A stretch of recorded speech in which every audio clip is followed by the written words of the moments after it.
Hello everyone, welcome back to my channel Wang fiction with fujoshi. तो कैसे हो आप सब? आई होप कि आप सब अच्छे होंगे और अपना ख्याल रख रहे होंगे। तो आइए आज आपके साथ एक और वन शॉट में शेयर कर रही हूँ। वन शॉट का नाम है when Karma hits back harder. तो ये स्टोरी वैसे तो आधी जो स्टोरी है वो मेरी है, लेकिन ये स्टोरी किसी ऑथर से इंस्पायर्ड है। ये स्टोरी रोज सेवन भी है, रोज S7 भी वो जो अपनी वेटपेड पर अपनी स्टोरी शेयर करती हैं। उन्होंने कुछ दिनों पहले एक वन शॉट शेयर किया था, प्रेग्नेंट बाय माई राइवल्स। तो वो स्टोरी मैंने पढ़ी है एंड उसी से इंस्पायर्ड ये स्टोरी मैं आपके साथ शेयर कर रही हूँ। जिन लोगों ने वो स्टोरी पढ़ी होगी तो आपको जो बिगनिंग है, जो शुरुआत है इस स्टोरी को सेम लग सकती है, लेकिन ट्रस्ट में ये स्टोरी अलग होने वाली है। इसकी एंडिंग भी अलग होगी, इसका जो मीडियम जो पार्ट है वो भी अलग होगा। सिर्फ जो शुरुआत है वो वैसी होने वाली है। और जिन लोगों ने वो स्टोरी नहीं पढ़ी है तो आप आधी बिगनिंग मेरी सुन लीजिए और फिर आधी जाकर उनकी सुन लीजिए। मैंने ऑथर से बाकायदा परमिशन ली है कि मैं उनकी स्टोरी को वो कम्प्लीटली उनकी स्टोरी नहीं है, लेकिन मैं उनके स्टोरी के अकॉर्डिंग मतलब अपनी स्टोरी बना सकती हूँ। तो मैं परमिशन के साथ ये वर्क कर रही हूँ। आई होप कि आपको ये पसंद आएगा। तो इसमें मैं वैसे तो जान और ईबो का नाम यूज़ करना चाहती थी, लेकिन I am comfortable with Wuxian and Wangji, तो हम उसी के साथ चलेंगे। ये मॉडर्न शानवांग होने वाला है। ऊपर से जो वूशैन और वांगजी जो होंगे वो दोनों ही यूनिवर्सिटी स्टूडेंट्स होंगे। एंड वो इसमें आपको शायद ईबो का कैरेक्टर उस बात में पसंद नहीं आए, क्योंकि ईबो का कैरेक्टर बहुत ब्रेटी होने वाला है, प्ले बॉय होने वाला है। तो आई होप कि आपको पसंद आएगा। ये स्टोरी BL है, ये ओमेगावर्स नहीं है, मॉडर्न है। तो आइए स्टोरी स्टार्ट करते हैं। आई होप कि आपको पसंद आए। अगर पसंद आए तो प्लीज़ लाइक शेयर कमेंट ज़रूर करना। एंड हाँ, इस स्टोरी को मैं रोमांटिक बनाने की कोशिश करूँगी, क्योंकि मेरी किसी भी स्टोरी इतनी रोमांटिक नहीं होती कि आप लोग सेटिस्फाइड हो सको। तो कोशिश करूँगी इसको, क्योंकि मेरी स्टोरी वहीं तक एंड हो जाती है। फिर क्या करूँ, लंबी इतनी हो जाती है कि मेरे पास टाइम नहीं बचता। तब आइए ज़्यादा बातें नहीं करते हैं और स्टोरी स्टार्ट करते हैं। शुरुआत करते हैं हमारे फर्स्ट मेन लीड से, वांग यीबो, जो कि वांग चिरेन का या फिर लेन यीबो, जो कि लेन चिरेन का इकलौता बेटा है। लेन चिरेन बहुत बड़ा बिजनेसमैन है, इतना बड़ा बिजनेसमैन है कि उसने सब कुछ अपने दम पर खड़ा किया है। उसके फादर की मदद से उसने सब कुछ अपने दम पर खड़ा किया था। एंड उसका जो बेटा है लेन यीबो, उसने उसकी जो माँ है, ईबो की जो माँ है, वो बचपन में ही ईबो के डैड को किसी और के लिए छोड़कर जा चुकी थी। इसके बाद ईबो अकेला पड़ गया था, क्योंकि उसके डैड तो हमेशा बिजनेस में बिजी रहा करते थे और ईबो रह गया था घर पर अकेला। अब ईबो प्यार का सोर्स खोजा करता था, वार्मथ का सोर्स खोजा करता था, जब ना तो उसे अपनी माँ से मिला ना ही अपने डैड से मिला। तो वैसे ही वो धीरे धीरे वैसा ही होने लगा।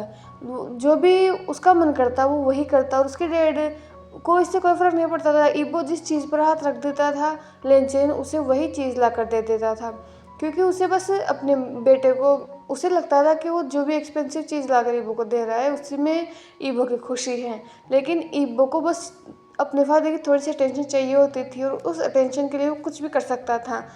पर टाइम बीत रहा था, धीरे धीरे ईबो ने अपना हाई स्कूल कंप्लीट किया, और तब से ईबो बहुत बड़ा प्ले बॉय था। क्योंकि ईबो लड़कियों को बिल्कुल किसी कपड़ों की तरह बदला करता था। वो एक लड़की को उसने गर्लफ्रेंड बना लिया, 2-4 दिन उसके साथ घूमा, एंड जैसे ही वो लड़की थोड़ी सीरियस होने लगती थी रिलेशनशिप में कि अब वो डेट कर सकते हैं, या फिर वो लड़की ईबो से प्यार करने लगती थी, तो ईबो उससे ब्रेकअप कर लिया करता था। और इसका ईबो को बिल्कुल गिल्ट नहीं होता था। और पता नहीं हाई स्कूल में उसने कितनी ही लड़कियों का दिल तोड़ा था। सिर्फ वो यही नहीं रुका था, यूनिवर्सिटी में आने के बाद तो उसकी हरकतें बहुत ज़्यादा बढ़ चुकी थी। वो लड़कियों से प्यार करने का नाटक करता, और जैसे ही वो लड़की ईबो से प्यार करने लग जाती तो उनसे ब्रेकअप कर लेता। लिटरली यूनिवर्सिटी में बहुत सारी ऐसी लड़कियाँ थी जो ईबो के इन सब का शिकार हो चुकी थी, लेकिन फिर भी लड़कियाँ, ऐसा नहीं था कि वो ईबो से दूर जाना चाहती थी, नहीं, ईबो का पैसा देकर वो हर वक्त तो ईबो के पास आने के लिए तैयार रहती थी। अभी जो करंट ईबो की गर्लफ्रेंड थी वो, उसका नाम लीइंग था, जो कि वो भी एक अमीर फैमिली से ही बिलोंग करती हैं। एंड अब फिलहाल वो ईबो की गर्लफ्रेंड थी। ईबो वही करता था जो उसका मन करता था। ईबो को बाइक रेसिंग बहुत ज़्यादा पसंद था, उसे डांसिंग सिंगिंग ये सब बहुत पसंद था। एंड उसके डैड को इससे कोई प्रॉब्लम भी नहीं थी, क्योंकि उसके डैड ने भी सोच रखा था कि जब तक ईबो यूनिवर्सिटी में, उसे ये फालतू की चीज़ों पर ध्यान दे लेने दो, क्योंकि एक बार यूनिवर्सिटी उसकी ख़त्म हो जाएगी उसके बाद ईबो को उसका बिजनेस संभालना है। एंड लेन चिरेन को एक चीज़ बिल्कुल पसंद नहीं थी, वो थी अपनी इज्जत पर कोई भी दाग लगना। उसके लिए अपनी रेपुटेशन बहुत ज़्यादा मायने रखती थी। इसके लिए वो अपने बेटे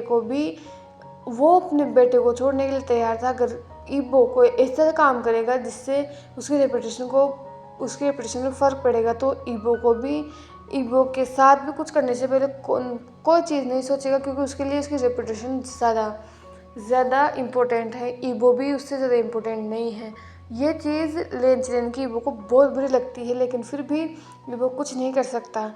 वहीं दूसरी तरफ ईबो की ही तरह एक और बिजनेसमैन का सन इस यूनिवर्सिटी में पढ़ा करता था, और ईबो उसकी बिल्कुल नहीं बना करती थी, और उसका नाम था विजान, जो कि एक नॉर्मल पर्सन था। वो यूनिवर्सिटी में पढ़ने आया करता था, उसका पूरा फोकस पढ़ने में रहा करता था। उसके कुछ फ्रेंड्स थे जिनके साथ वो कभी आउटिंग करता था या फिर उन्हीं के साथ वो यूनिवर्सिटी में रहा करता था। लेकिन ईबो का जो बिहेव था वो उसे बिल्कुल पसंद नहीं था, क्योंकि उसके जो फ्रेंड्स हैं उसमें से भी एक दो का दिल ईबो ने तोड़ा था। तो ये चीज़ विजान को बिल्कुल पसंद नहीं थी कि ईबो ये सब करता है, इसीलिए अक्सर उनका झगड़ा हुआ करता था। एंड उन दोनों में बिल्कुल भी नहीं बनती थी। लेकिन ईबो अपने बिहेवियर को चेंज बिल्कुल नहीं करना चाहता था। वो जैसा था वो वैसा ही होता था। ईबो का अगर किसी के साथ झगड़ा हो जाए तो उसके कॉन्सिक्वेंस उसकी गर्लफ्रेंड को भुगतने पड़ते थे, क्योंकि ईबो का जैसे ही जान के साथ झगड़ा होता था वो तुरंत अपनी गर्लफ्रेंड से ब्रेकअप कर दिया करता था। और ये चीज़ उसे, क्योंकि जब भी उसका और जान का झगड़ा होता था वो बहुत ज़्यादा गुस्से में होता था, और उसी गुस्से में अगर कोई भी उसकी गर्लफ्रेंड उसके पास आती थी तो ये चीज़ उसे बहुत इरिटेट करती थी, इसलिए वो तुरंत उससे ब्रेकअप कर दिया करता था। और आज भी वैसा ही हुआ था। उसका जो झगड़ा है वो जान के साथ हुआ था, तो इसीलिए उसने लीइंग के साथ भी ब्रेकअप कर दिया था। लीइंग बार बार उसे मना कर रही थी कि अगर उसकी गलती क्या है, वो ईबो को चाहने लगी है और ईबो उसके साथ ब्रेकअप नहीं कर सकता। लेकिन ईबो का जवाब बस यही था कि उसका मन भर गया है और अब वो लीइंग को डेट नहीं करना चाहता। ये सुनकर लीइंग को बहुत ज़्यादा गुस्सा आया था और उसने ईबो को वार्निंग दी थी कि ईबो ये सही नहीं कर रहा है। ईबो लड़कियों का दिल के साथ खेलकर ये सही नहीं कर रहा है। ईबो ने पता नहीं कितनी ही लड़कियों का दिल तोड़ा है। एक दिन उसके साथ भी यही होगा, क्योंकि भगवान सब देख रहा है। कर्मा जब हिट करता है तो बहुत बुरी तरीके से हिट करता है। ईबो उससे कभी नहीं बच पाएगा। लेकिन ईबो को जैसे इन सब चीज़ों से फ़र्क ही नहीं पड़ा करता था। उसने लीइंग से ब्रेकअप कर लिया था। उसके बाद लीइंग को एक और लड़की मिली, और वो लड़की वो भी कभी ईबो की गर्लफ्रेंड रह चुकी थी, और उसका भी दिल ईबो ने ऐसे ही तोड़ा था। तो उन लोगों ने मिलकर एक प्लान बनाया कि वो ईबो को सबक सिखा कर रहेंगे। आखिर ईबो खुद को समझता क्या है कि वो जो चाहे वो कर सकता है? नहीं, वो ऐसा उसे कुछ नहीं करने देंगे। वो ईबो के साथ कुछ ऐसा करेंगे कि ईबो को हमेशा याद रहेगा कि लड़कियों की इज्जत कैसे की जाती है या फिर दूसरे के दिल को कैसे तोड़ा जाता है। यही सोचकर उन लोगों ने एक प्लान बनाया। वो लोग सेकेंड ईयर में थे, तो फर्स्ट ईयर के जितने भी स्टूडेंट्स थे उनके लिए फ्रेशर पार्टी रखी गई थी। तो कॉलेज में सभी लोग आए थे, ईबो भी वहाँ पर आया था।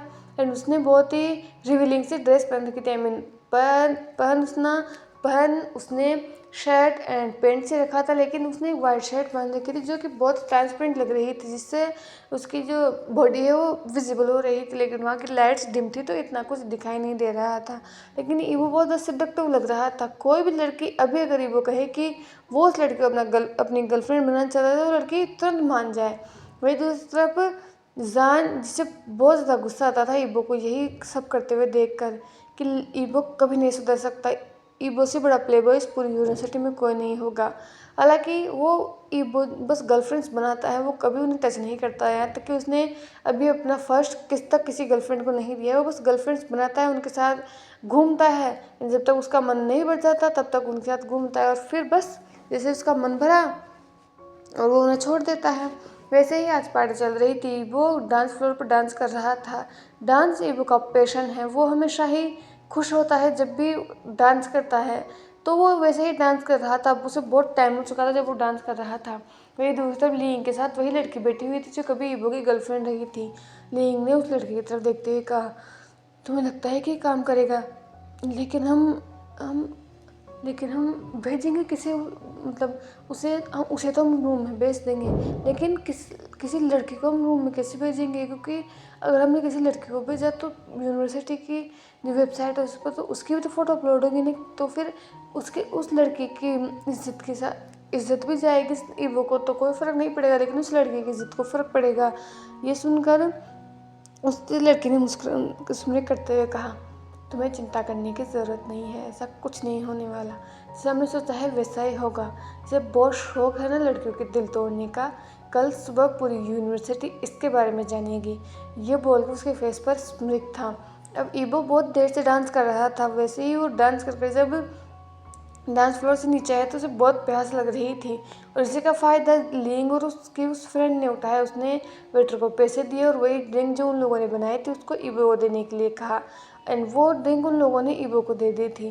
जैसे ही ईबो ने ड्रिंक पी, उसे अपनी पूरी बॉडी के ऊपर हॉट फील होने लगा, एंड उसे अजीब सा लगने लगा, जैसे उसे घुटन महसूस हो रही हो। तो वहाँ से उठा और वहाँ से जाने लगा। उसका जो दिमाग था वो पूरी तरह से डिजी हो चुका था, तो उसे नहीं समझ में आ रहा था कि उसे कहाँ जाना है या क्या करना है। तभी लीइंग उसके पास आया और उसने उसके हाथ को पकड़ते हुए कहा, ईबो बेबी, तुम्हें क्या हो रहा है? मैं तुम्हें रूम में लेकर चलती हूँ। ये बोलकर वो ईबो को एक रूम में ले गई थी और उसने उसे उस रूम में धक्का दे दिया। वहीं दूसरी तरफ जान भी अपने फ्रेंड के साथ जो है वो ड्रिंक करने की कॉम्पिटिशन कर रहा था। अब जान बहुत ज़्यादा ड्रिंक कर चुका था, तो वो खुद भी टिप्सी था थोड़ा सा, एंड उसे भी बहुत ज़्यादा माइंड उसका डिजी फील हो रहा था, लेकिन अभी भी वो अपने होश में था।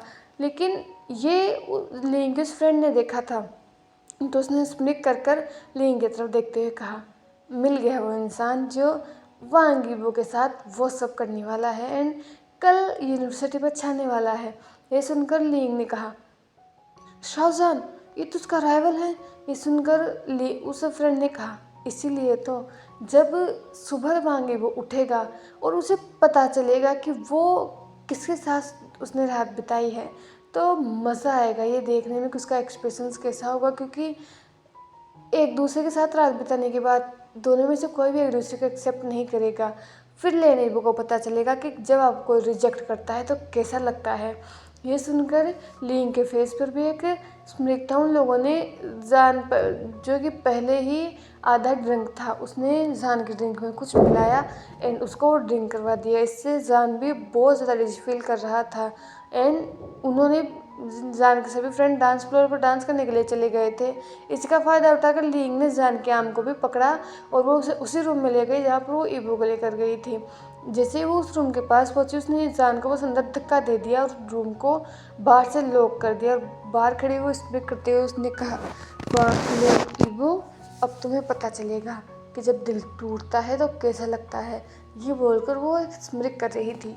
वहीं दूसरी तरफ अंदर ईबो को जैसे अंदर भेजा गया था उसे और ज़्यादा हॉट फील हो रहा था, तो उसने अपने कपड़े उतारना शुरू कर दिया था। वो हाफ नेकेड था और जैसे ही जान अंदर आया था वो खुद भी डिजी हो रहा था, उसे भी अपने अंदर डिज़ायर फील हो रहे थे, क्योंकि उन दोनों को ही एक ऐसी दवा दी गई थी जो उनके अंदर के डिज़ायर्स को बढ़ा रही थी, जो उनके डिज़ायर को एक्सटेंड तक लेके जा रही थी। तो वो लोग कुछ नहीं कर सकते थे, एंड इसी वजह से उन दोनों ने अपनी नाइट्स एक दूसरे के साथ स्पेंड की।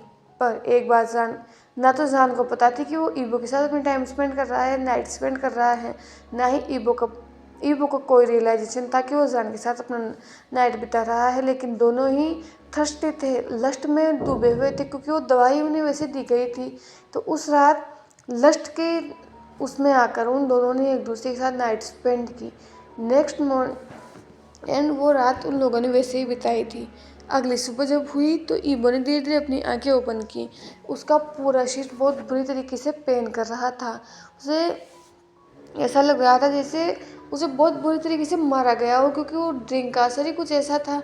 ऊपर से कल रात जो कुछ भी हुआ था उसकी वजह से उसकी पूरी बॉडी से शोर फील हो रही थी। जब उसे ठीक से होश आया और उसने अपने आसपास देखा तो उसने पाया कि यहाँ पर कोई नहीं था। वो सिर्फ अकेला ही रूम में था। यहाँ तक कि किसी और यहाँ पर सेंट तक नहीं थी। ये फील होने के साथ ही वो थोड़ा सा घबरा गया, क्योंकि वो देख सकता था अपनी हालत। उसके पूरे शरीर पर बाइट मार्क्स थे, हिक्कीज थे, उसके निशान थे। ऊपर से वो पूरा नेकेड था। एंड जो उसे पेन हो रहा था उससे बहुत अच्छी तरह से बता सकता था कि उसने किसी के साथ नाइट स्पेंड की है। लेकिन आखिर उसने किसके साथ नाइट स्पेंड की है? एंड उसने नाइट स्पेंड की है, इसका मतलब कि वो वो वो प्रेग्नेंट हो सकता है। वो स्पेशल मेल है, इसीलिए उसने आज तक किसी लड़के के साथ रिलेशनशिप बनाने की कोशिश नहीं की, या फिर किसी के साथ फिजिकल होने की कोशिश नहीं की, क्योंकि उसकी कंडीशंस को जानता है। वो स्पेशल मेल है, वो प्रेग्नेंट हो सकता है।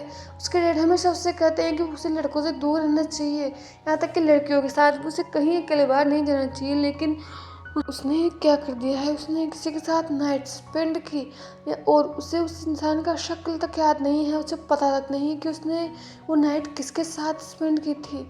ईबो का अब सर चकरा रहा था, उसे कुछ समझ में नहीं आ रहा था। लेकिन सबसे पहले उसे इस होटल रूम से बाहर जाना था, इसलिए वो बाथरूम में गया, फ्रेशन अप हुआ, शावर लिया उसने, एंड अपनी वही ड्रेस पहनी जो उसने कल रात पहन रखी थी। उसके बाद वो बाहर आया और अपने घर के लिए निकल चुका था।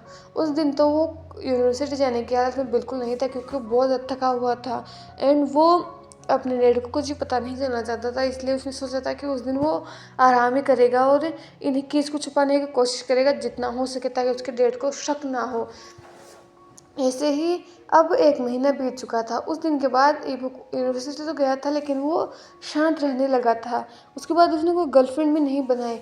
एंड वो कोशिश करता था किसी के ऊपर तो जैसे देखने की कि कोई तो मिलेगा जो इसने उसके साथ नाइट स्पेंड की होगी, तो कोई ना कुछ हिंट तो उसे मिल ही जाएगा उस इंसान के फेस पर। लेकिन ईबो जिस भी लड़के को देखता था उसे कुछ भी ना तो कोई हिंट मिलता था ना कुछ मिलता था। और ईबो को अब बहुत ज़्यादा टेंशन होने लगी थी, क्योंकि उसे कुछ तो फील हो रहा था। 2 वीक्स हो चुके थे जब वो बात हुई थी। एंड ईबो को अब अगर वो कुछ भी खाने के लिए बैठता तो उसे हमेशा वोमिटिंग जैसा फील हुआ करता। वो जल्दी थक जाया करता, उसे बहुत ज़्यादा नींद आ रही थी। और कहीं ना कहीं ईबो को शायद रियलाइज़ हो गया था कि उसके साथ क्या हो रहा है। लेकिन फिर भी वो कुछ भी ये कदम हड़बड़ी में नहीं उठा सकता। इसलिए उसने डॉक्टर के पास जाने की सोची, जो कि उनका पर्सनल डॉक्टर था। जब वो डॉक्टर के पास गया और उसने चेकअप करवाया तो जो बात उसे पता चली थी वो शायद उसने इमेजिन कर रखी थी। लेकिन पता चलने के बाद उसके साथ ये होगा उसने कभी नहीं सोचा था, क्योंकि डॉक्टर ने उसे बताया था कि वो 2 वीक्स प्रेग्नेंट है। और ये चीज़ ईबो के लिए बहुत ज़्यादा थी, क्योंकि वो बहुत अच्छी तरह से जानता है कि जिस इंसान का बच्चे को अपने पेट में पालेगा वो उस इंसान वो उस इंसान की शक्ल तक उसे याद नहीं है। उसे याद तक नहीं है कि उसने अपनी नाइट किसके साथ स्पेंड की थी। ईबो के लिए ये बहुत ज़्यादा था। अगर उसके फादर को ये चीज़ पता चली कि ईबो ने एक नाइट किसी के साथ स्पेंड की है और उस इंसान का चेहरा तक उसे याद नहीं है, तो उसके फादर उसकी जान ले लेंगे। ये ईबो ने डॉक्टर को तो बता दिया था कि ये बात किसी को ना बताए, और वो वहाँ से आ गया था। लेकिन डॉक्टर बहुत अच्छी तरह से जानता है कि ये बात छोटी मोटी नहीं थी। एंड वो कई सालों से लेंस का फैमिली डॉक्टर है, तो उससे तो लेंस को बताना ही होगा। वहीं दूसरी तरफ ईबो को इस चाइल्ड से नफरत हो रही थी। वो उससे क्योंकि वो अभी इस चाइल्ड को नहीं चाहता, यहाँ तक कि उसे पता तक नहीं है कि चाइल्ड किसका है। लिटरली वो अभी इस चाइल्ड को अबॉर्ट करना चाहता था। इसलिए उसने पूछा डॉक्टर से कि क्या वो इसे अबॉर्ट कर सकता है। लेकिन डॉक्टर ने कहा कि बिना इसके अदर पेरेंट की परमिशन के वो इस चाइल्ड को अबॉर्ट नहीं कर सकता। लेकिन ईवो ने कहा कि वो वही इसका अदर पेरेंट्स है, वो अब साथ नहीं है। उसका बॉयफ्रेंड था, उन लोगों ने ब्रेकअप कर लिया, उसके बाद वो प्रेग्नेंट हुआ है, तो वो इस बेबी को अबॉर्ट करना चाहता है। वो इस बेबी को नहीं रखना चाहता। डॉक्टर ने जब ये सुना था तो वो कुछ नहीं कर सकते थे। अगर वो कह रहा है कि उसका बॉयफ्रेंड से उसका ब्रेकअप हो चुका है और अगर वो चाहता है कि वो इस बेबी को अबॉर्ट कर दें, तो इसमें डॉक्टर कुछ नहीं कर सकते थे। इसलिए उसने कहा ठीक है, आप 1 हफ्ते बाद आ सकते हो और हम इस बेबी को अबॉर्ट कर देंगे। ये सुनकर ईबो ने नोट किया और वहाँ से बस निकल चुका था। जब वो घर पहुँचा तो उस वक्त लेंजरेन बिजनेस ट्रिप पर गए हुए थे। ईबो अपने घर चला गया। वो बेड में गया और उसने खुद को ब्लैंकेट से कवर कर लिया। उसकी पूरी बॉडी शिवर कर रही थी। रह रहकर उसका हाथ अपनी टमी पर जा रहा था। उसने अपने मन में बुड़बुड़ाते हुए कहा, नहीं, मैं इसे अबॉर्ट कर दूंगा, मैं इसे नहीं रख सकता। पता पता नहीं किसका है। मुझे तो उस इंसान की शक्ल तक याद नहीं है कि मैंने नाइट किसके साथ स्पेंड की थी। यही सोचकर ईबो की आंखों से आंसू भर रहे थे। उसने अपने टमी की तरफ देखते हुए कहा, तुम यहाँ आने की क्या ज़रूरत थी। ये वो जैसे उस बेबी को ब्लेम कर रहा हो। वो अपनी गलती नहीं मान रहा था कि उसने किसी के साथ नाइट स्पेंड की है।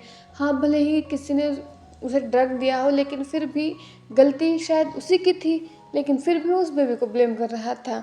उसे 1 हफ्ता भी बहुत ज़्यादा लग रहा था, क्योंकि 2 दिन के बाद लेंजरिन यहाँ पर आने वाले थे। अगर लेंजरिन के यहाँ आने के बाद वो हॉस्पिटल जाएगा तो लोग ज़रूर भी लेंजरिन को शक होगा कि ईबो बार बार हॉस्पिटल क्यों जा रहा है।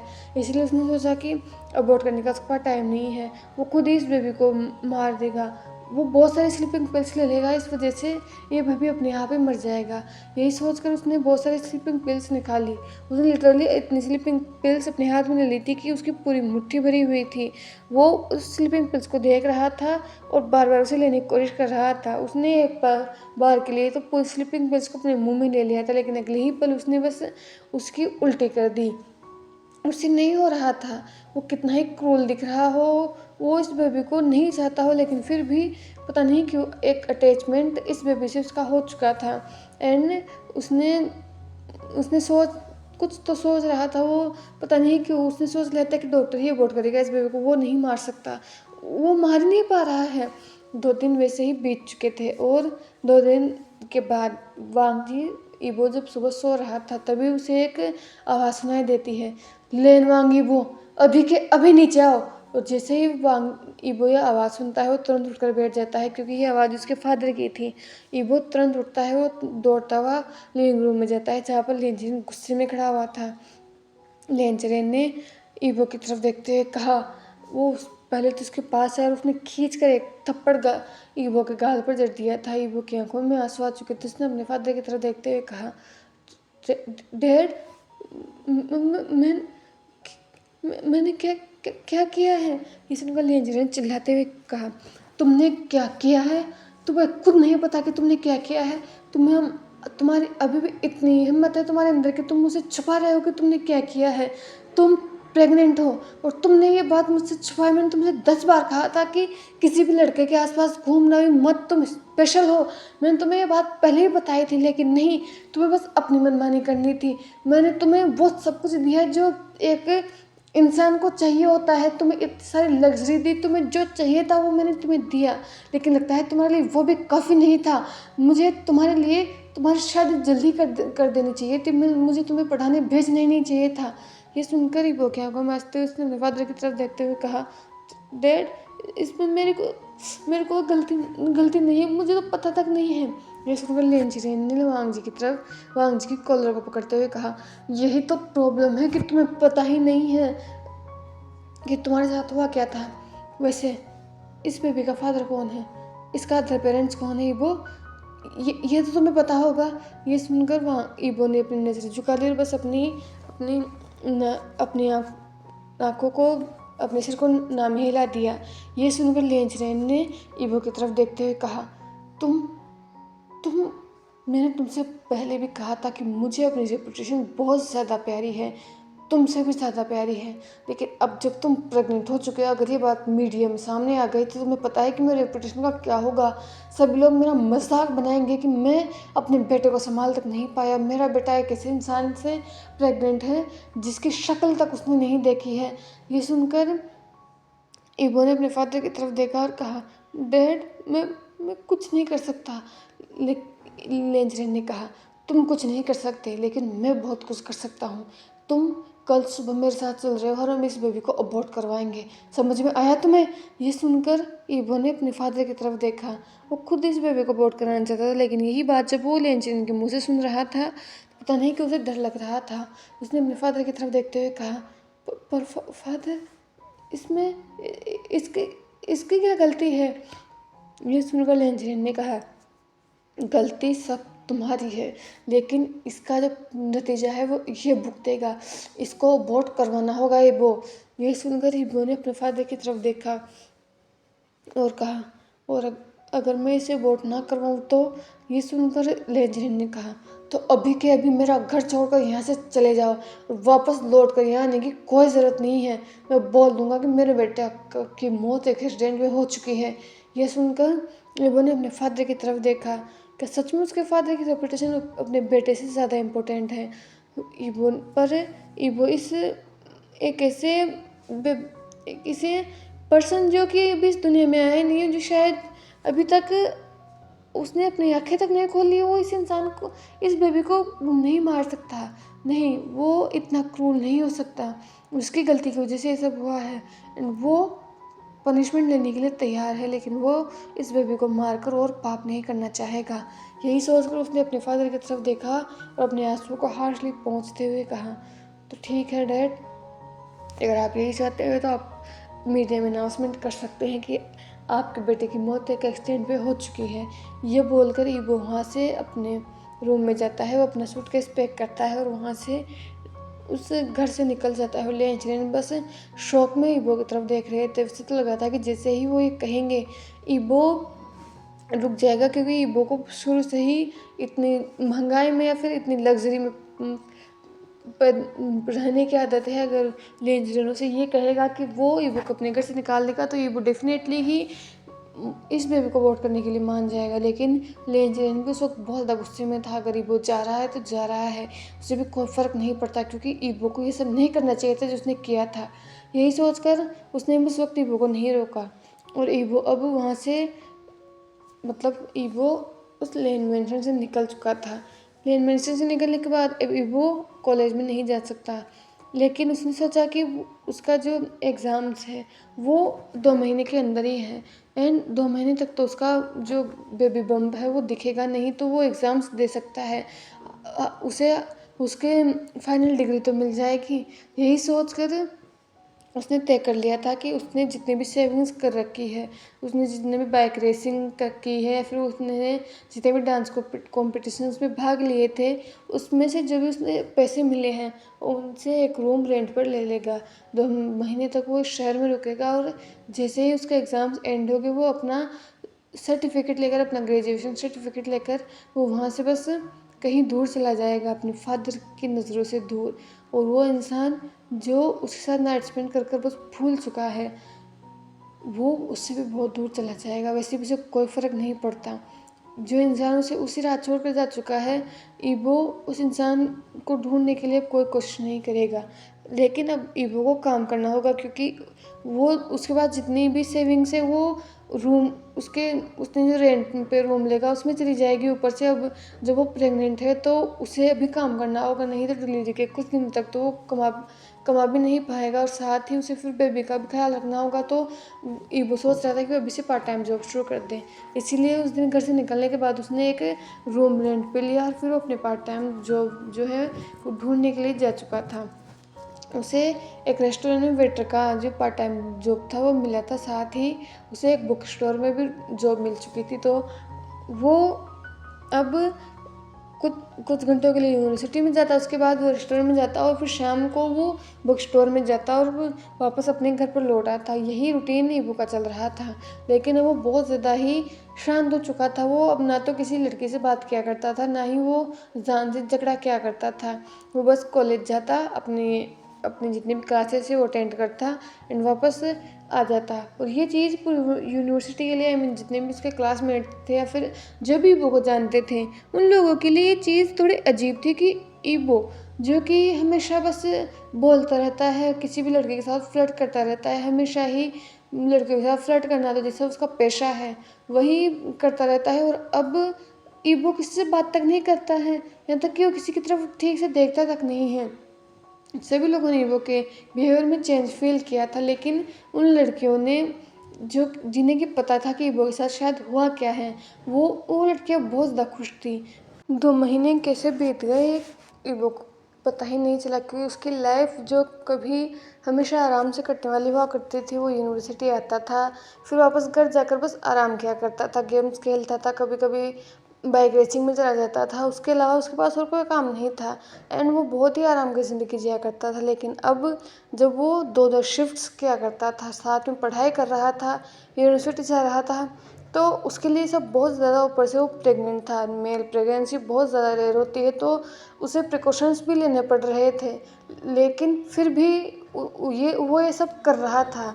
एंड कभी कभी तो सच में वो सोचता था कि उसने जो कुछ भी किया है शायद वही उसके साथ रिटर्न हो रहा है।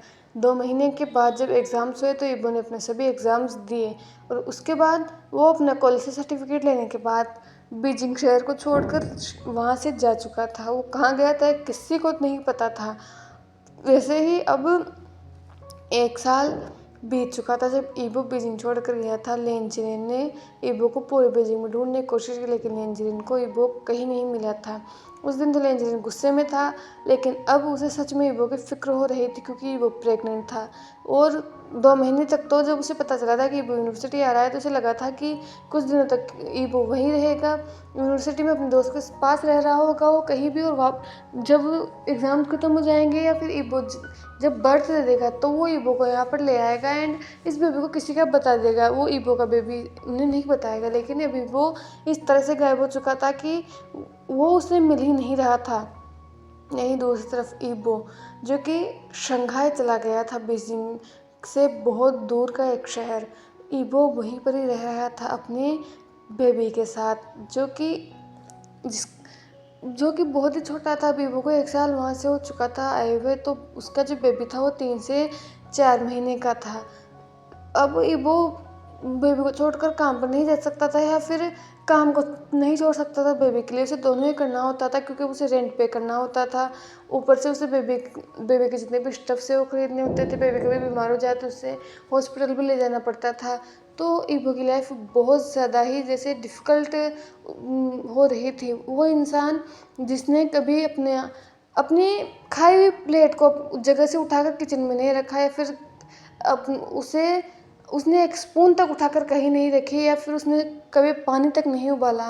वो इंसान खुद के लिए खाना बना रहा था, खुद के लिए खाना कमा रहा था, बेबी के लिए खाना बना रहा था, और वो भी इतना अच्छे से करने की कोशिश कर रहा था ताकि बेबी का पेट भर सके। वो बेबी को वो बेबी जब अब वो खुद पेरेंट्स बना था, तो उसे लगा था कि वो इतनी मेहनत करेगा कि वो अपने बच्चे को एक बेटर फ्यूचर दे सके, वो उसे ऐसे संस्कार दे सके, ऐसी वैल्यूज दे सके जो कि उसकी तरह तो बिल्कुल ना हो। क्योंकि जो उसने उन लड़कियों के साथ किया है शायद वही वही वापस उसके साथ हो रहा है। लीग ने एक बार उससे कहा था कि ईबो भी एक दिन रिजेक्ट होगा, लेकिन वो किसी प्यार करने वाले से रिजेक्ट हुआ नहीं है, वो अपने फादर से रिजेक्ट हुआ है, जिसने अपने आने से मना कर दिया है। और शायद अगर ईबो को पता चल जाता कि वो इंसान कौन है जिसने उसके साथ नाइट स्पेंड की है, अगर ईबो अपनी प्रेगनेंसी की बात लेकर उसके पास भी जाता, तो शायद वो भी रिजेक्ट कर देता। आखिर एक मेल को रखेगा ही कौन जो कि प्रेग्नेंट हो सकता है? उस इंसान को डिस्गस्ट फील नहीं होगा? ज़रूर होगा। और यही चीज़ ईबो को जैसे कभी कभी ईबो को बहुत रुलाती भी थी। अभी वो पूरी तरह से अकेला हो चुका था। यूनिवर्सिटी में उसके बहुत सारे फ्रेंड्स थे, हालांकि वो जानता था कि वो सभी फ्रेंड्स बस उसके पैसे के लिए उसके साथ है, लेकिन फिर भी थे। वो उनके साथ हैंग आउट किया करता था, अपनी लाइफ को एंजॉय किया करता था। लेकिन अब यहाँ उसके पास कोई नहीं था, वो बस अकेला पड़ चुका था। लेकिन फिर भी वो बस अपने बेबी के लिए मुस्कुराया करता था। आज भी वैसे ही वो निकला था। उसने बेबी को, वो होता है ना जिससे बेबी को अपने मतलब गोद में ही रखा जाता है हमेशा, बेबी कैरियर की तरह, जैसे बेबी को उसने वैसे ही रख रखा था। वो अपना काम भी किया करता था और बेबी को भी अपने पास रखा करता था। वो एक डिलीवरी सेंटर में काम किया करता था, उसे वहाँ से बहुत अच्छी सैलरी मिल जाती थी। वो 4 से 5 घंटे डिलीवरी सेंटर में काम किया करता था, और उससे पहले वो एक किंडरगार्टनर में पढ़ाने जाया करता था। लेकिन वहाँ की जो सैलरी थी वो बहुत कम थी, क्योंकि जिस जिस एरिया के आसपास वो रह रहा है वो बस टाउन है, एंड उस टाउन में जो है वो लोग बहुत कम हैं, या फिर कहें कि इतने हाईली प्रेस्टीजियस लोग नहीं हैं। यहाँ के जो किंडरगार्टन के बच्चे हैं वो बड़ी बड़ी फैमिलीज़ के तो हैं, लेकिन उन फैमिलीज़ के हैं जो बच्चे अकेले पड़ जाते हैं, या फिर कुछ जो बच्चे डिप्रेस्ड हो जाते हैं, कभी कभी बच्चों को मेंटल ट्रॉमा हो जाता है, तो वो ऐसे बच्चे यहाँ पर पढ़ने आते हैं। तो यहाँ की जो सैलरी है वो बहुत कम है, इससे वो अपना खर्चा, ऊपर से उसके बेबी का खर्चा नहीं चला सकता। इसीलिए उसने डिलीवरी बॉय का काम करना शुरू कर दिया था। वो युआन को लेकर ही डिलीवरी किया करता था, युआन को अपने पास रखता था हमेशा, उस बेबी स्ट्रेचर के साथ अपने साथ रखा करता था, और वो अपनी बाइक पर डिलीवरी किया करता था हमेशा की तरह। आज भी जब वो रेस्टोरेंट में गया तो वहाँ का जो मैनेजर था उसने ईबो की तरफ देखते हुए कहा, ईबो आज एक डिलीवरी आई है एंड तुम्हें बहुत सारा खाना वहाँ पर पहुँचाना होगा एंड जल्दी करना होगा, हमें 1 घंटे में वहाँ पर पहुँचना होगा एंड यहाँ से दूरी भी उसकी बहुत ज़्यादा है, और बाइक तुम भी बहुत अच्छी तरह से चला सकते हो तो तुम्हें ही जाने होगा। ये सुनकर ईबो ने नोट किया। तभी मैनेजर ने कहा, अगर तुम चाहो तो तुम्हारे बेबी को मेरे पास छोड़ सकते हो, क्योंकि अगर तुम जल्दी बाइक चलाओगे तो बेबी को प्रॉब्लम हो सकती है। इस पर ईबो ने नामे पर चलाते हुए कहा, नहीं मैं ठीक हूँ, मैं युवान को संभाल लूँगा और आप मुझे बस एड्रेस बता दीजिए। ये सुनकर उस मैनेजर ने बस नोट किया। उसके बाद उस मैनेजर ने जितना कुछ भी डिलीवरी जो भी होनी थी खाने की या फिर और भी जितना कुछ था उसको ईबो के उस डिलीवरी बैग में रखा। ईबो ने उस बैग को अपने शोल्डर पर कैरी किया। उसके बाद उसने अपनी बाइक निकाली, युआन आगे था और वो डिलीवरी बैग पीछे था, और ईबो अपने डेस्टिनेशन के लिए निकल चुका था। जब वो वहाँ पर पहुँचा तो उसने देखा कि वहाँ आसपास बहुत सारी बिल्डिंगें थी, शायद यहाँ पर रिच लोग रहते होंगे। तो वो उसे जो ऑर्डर था वो 18 फ्लोर से मिला था। तो वो पहले वो गार्ड्स के पास गया, उसने गार्ड को अपना आईडी दिखाया कि वो डिलीवरी बॉय है। उसके बाद वो अंदर गया और उसने 18 फ्लोर का बटन दबाया और फाइनली वो 18 फ्लोर पर पहुंच चुका था। जब उसे फ्लैट नंबर भी बताया गया था तो फ्लैट नंबर पर गया, उसने डोरबेल रिंग की। अंदर से ईबो को बहुत सारी आवाज़ें सुनाई दे रही थी जैसे कोई पार्टी चल रही हो। ईबो ने कोई माइंड नहीं किया कि होगा शायद किसका बर्थडे होगा या फिर कुछ भी होगा, उसका ये काम नहीं, उसे बस डिलीवरी करनी है। उसने अपने डिलीवरी बॉक्सेस को अपने हाथ में ले लिया था, लेकिन जैसे ही डोर ओपन हुआ सामने से एक आवाज़ आई, ओह तो फाइनली डिलीवरी आई गई। जैसे ही ईबो ने आवाज़ सुनी उसने सामने की तरफ देखा तो वहाँ पर और कोई नहीं बल्कि उसका कॉलेज राइवल शाहजहान खड़ा हुआ था। और शायद ईबो को पता था कि ईबो को पता था कि वो इंसान कौन है जिसके साथ उसने नाइट स्पेंड की थी। जब युआन का बर्थ हुआ था उस वक्त ईबो ने ज़्यादा ध्यान नहीं दिया था, लेकिन टाइम के साथ वो युआन के फेस पर ध्यान देने लगा था और उसे युआन के फेस पर एक तिल मिला था, बिल्कुल वैसा ही मोल जैसा कि एक इंसान के लिप्स के ठीक नीचे था। और ये चीज़ ईबो के लिए बहुत ज़्यादा थी क्योंकि उसे यकीन था, उसने सिर्फ उसी इंसान के लिप्स के नीचे वो मोल देखा था। जब ईबो को ये रियलाइजेशन हिट हुई थी कि वो शाहजहान हो सकता है, तो ये चीज़ उसके लिए बहुत ज़्यादा थी। हाँ वो दोनों कॉलेज में राइवल थे, लेकिन उसने कभी नहीं सोचा था कि जान उसके साथ ये करेगा। जान तो खुद को एक ऐसा नोबल मैन बताता है कि वो अगर कोई गलती करेगा तो उस गलती को एक्सेप्ट करेगा। तो फिर अगर उसने ईबो के साथ नाइट स्पेंड की थी तो वो उस रात ईबो को छोड़कर कैसे जा सकता था। यही चीज़ उस वक्त ईबो को बहुत ज़्यादा गुस्सा दिला कर गई थी। उस वक्त वो जान को कन्फ्रंट करना चाहता था, लेकिन कहीं ना कहीं वो डरा हुआ था कि अगर वो जान के सामने जाएगा और जान ने उसे रिजेक्ट कर दिया तो, और वो रिजेक्ट ही करेगा, वो उसे क्यों एक्सेप्ट करेगा। जब वो कॉलेज जाया करता था तो लिंग ने उसे वैसे ही बताया था कि उन लोगों ने ईबो को ड्रग दिया था, लेकिन उसने उस दूसरे इंसान का नाम नहीं बताया था कि वो किसने उसे ड्रग्स दिया था, किसको उन्होंने ड्रग्स दिया था। तो इसमें वो गलती जान के भी नहीं बता सकता, लेकिन फिर भी जान को एक बार उसके पास आना चाहिए था, उसे पूछना चाहिए था, लेकिन उसने ऐसा कुछ नहीं किया। लेकिन अब इन सब बातों से कोई फ़र्क नहीं पड़ता। शायद ये उसी का कर्मा था जो उसे बैक हिट कर रहा था। उसने उन लड़कियों के साथ जो कुछ भी किया था शायद यही उसका पे था और वो पे करने के लिए तैयार था। वो अपनी इस छोटी सी दुनिया में खुश था अपने बेटे के साथ और उसे अब किसी की ज़रूरत नहीं थी। वो इंसान जिसने किसी के साथ नाइट स्पेंड की है और सुबह वो उसके साथ कन्फ्रंट तक नहीं कर सकता, तो वो उससे और क्या ही उम्मीद कर सकता है। यही सोचकर उसके फेस पर जो थोड़ा शॉक का एक्सप्रेशन था वो फिर से हार्ड हो गया। उसने जान की तरफ देखते हुए कहा, सर आपकी डिलीवरी। ये सुनकर जान ने ईबो की तरफ देखा और ईबो के सामने उसी बेबी की तरफ देखा जो कि क्यूरियोसिटी से चारों तरफ देख रहा था। युआन चारों तरफ देख रहा था, स्पेशली जान को। इंसान को देखकर उसके फेस पर स्माइल थी। वो अपने हाथों को बढ़ा रहा था जैसे वो जान को खुद को गोद लेने के लिए बोल रहा हो। लेकिन ईबो ने जैसे ये देखा और देखा कि जान अपनी डिलीवरी नहीं ले रहा है और बस युआन की तरफ देख रहा है, तो उसने ईबो की तरफ देखते हुए कहा, सर आपकी डिलीवरी। ये सुनकर जान अपने होश में आया, उसने ईबो की तरफ देखते हुए कहा, ओह हाँ। ये बोलकर उसने डिलीवरी ली। ईबो ने अपने पास से वो निकाला। उसने कहा, सर आपका साइन। ये बोलकर उसने अब जान के पास तो सामान था तो वो उसे रखने की सोच रहा था। तभी एक आवाज़ आई, जान बेबी क्या हुआ, तुम्हें इतना टाइम क्यों लग रहा है। ये बोलकर एक ब्यूटीफुल सी लेडीज जान के पास आई और उसने ईबो की तरफ देखा और उसने युआन की तरफ देखा। जान ने उस लेडी की तरफ देखते हुए कहा, यांगजी इनको पकड़ो, मुझे साइन करना है। ये सुनकर यांगजी ने कहा, ओह। ये बोलकर उसने उन बॉक्सेस को लिया। उसके बाद जान ने साइन किया और वो साइन करने के बाद ही वो जाने वाला, लेकिन तभी यांगजी ने ईबो की तरफ देखते हुए कहा, एक्सक्यूज़ मी, वैसे थैंक यू, आपने इतनी फास्ट डिलीवरी कर दी।